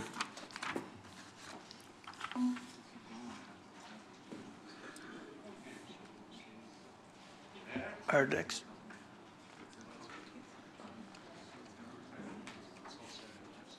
The next issue is compensation of department heads and county administrator report. Yes, thank you, Mr. Chairman and members of the board. Attached in your packets is a copy of a report that was reviewed at the May 19th Committee on Administration Committee meeting. It is in response to Supervisor Hansen's request for a review of compensation for department head level positions and county administrator position. The HR director has prepared a thorough summary and review and a 2-page executive summary. The report was reviewed by the administration committee, and it is presented this evening for your review. The HR director is here to answer any specific questions you might have. Thank you.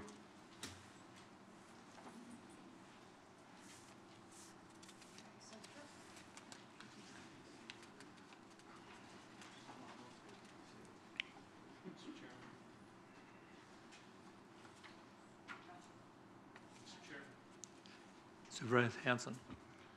I just want to acknowledge the work that went into this report, and I want to thank everybody that put their time into it. There could be some follow-on questions, but I don't want to take the time of the board at this moment to delve into that. It is a very thorough document, and there may be some follow-on, but thank you very much. Okay. Thank you, Mr. Hansen. This issue came up during our strategic planning session as well, and it was identified as one of the top priorities of this county board to delve into the whole compensation policy, including pay for performance, merit pay, you name it. The whole gamut of compensation was an issue addressed as I think it was the top priority. And so this report will live on, and it will be part of future discussions at committee of the whole meetings, and also eventually as part of performance objectives for the county administrator moving forward, because it was identified as the #1 priority. So anyway, that's just a little bit of side info. Yep.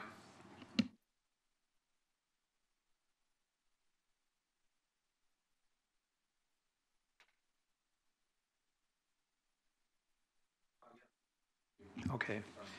We will move on to our next one, and that's, we have to propose closed session pursuant to Wisconsin statutes 1985 1E to deliberate on the USDA's request for lease proposal for the Ag Service Building and competitive and bargaining reasons. So, yeah. Mr. Chairman, I'd like to make a motion to go into closed session. Thank you, Mr. Kiesler. Supervisor Brinkman seconded, correct? Okay, so we have to have a roll call vote on that. Correct. So we can use the system. The system will identify a roll call vote.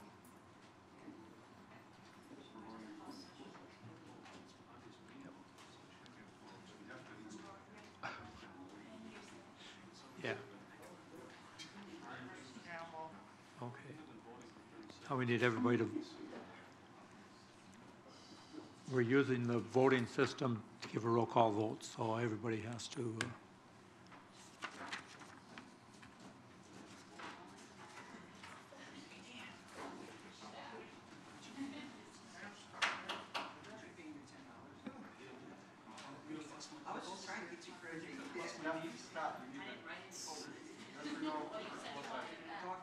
We need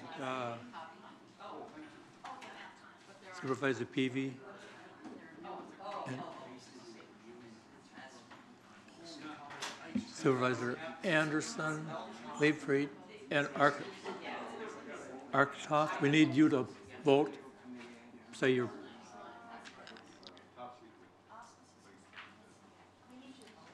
You need to vote for presence.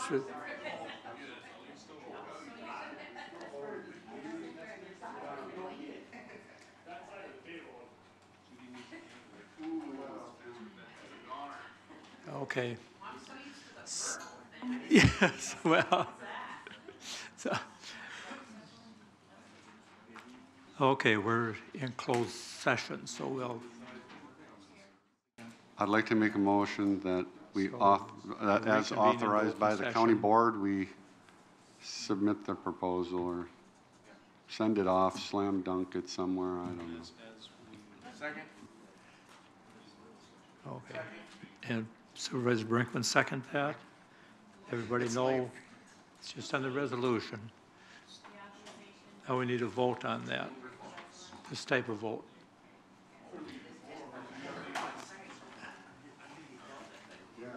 So, okay, is there no discussion, we can vote.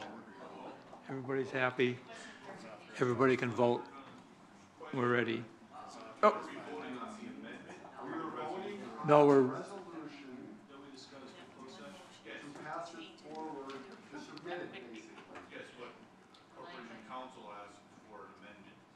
No, the amendment is simply that it's not being submitted by the admin committee, that it's being submitted by the full county board. Right. Right. So that wasn't an amendment? Authorized by the Right. county board. No one objects. So if there's no further discussion, we can vote. Thank you. We can work it out, Cindy. Oh, my.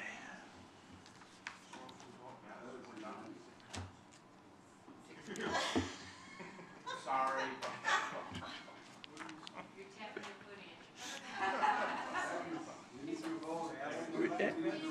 Supervisor Ring, we need your vote. Okay, it approved. It's approved.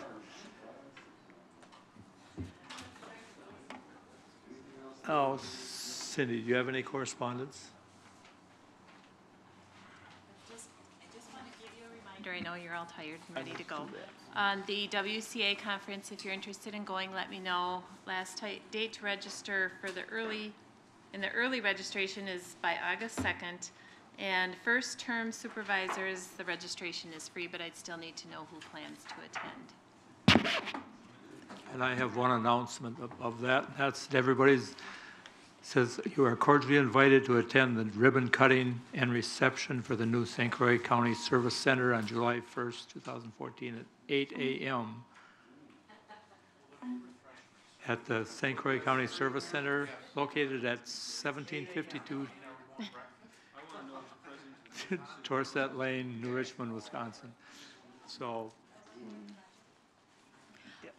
If I could just announce that the St. Croix Valley, the rodeo is coming up at the fairgrounds at the 13th and 14th of this month, so a Friday and Saturday, and this is sponsored by the St. Croix County Fairgrounds, I think the Friends Group, but it's a fun event, and I'm going to ask that it be, do you know how to put it out on the, and then it'll go out to everybody. okay. Any Supervisor Schottner? At the beginning of the meeting, I passed out a healthcare advisory referendum that I wish to be on the ballot in the fall. It is an advisory referendum to have to be on the ballot to have the voters in the area send to the representatives in the next cycle to either request or actually demand that our representatives accept the federal funds to expand Badger Care. So this is an advisory referendum, and I ask that it goes to a directing committee. I would guess it would be HHS because it has to do with Badger Care and stuff like that. Probably go to the HHS committee then. And it needs to be, the process in order to get it onto the ballot, the fall election, is that it needs to be brought before the full board and approved in the August meeting. Go ahead, Supervisor Babbitt. If I'm not mistaken, Chairman Larson, that's on the agenda for HHS next week. It is on the agenda? Yep. Okay, thank you. We're aware of it and taking a look at it, and I think it's on the agenda coming up next week. Okay. So, Good, thank you. Any other announcements? If there's no more announcements, we're adjourned. Thank you, everyone. Very long.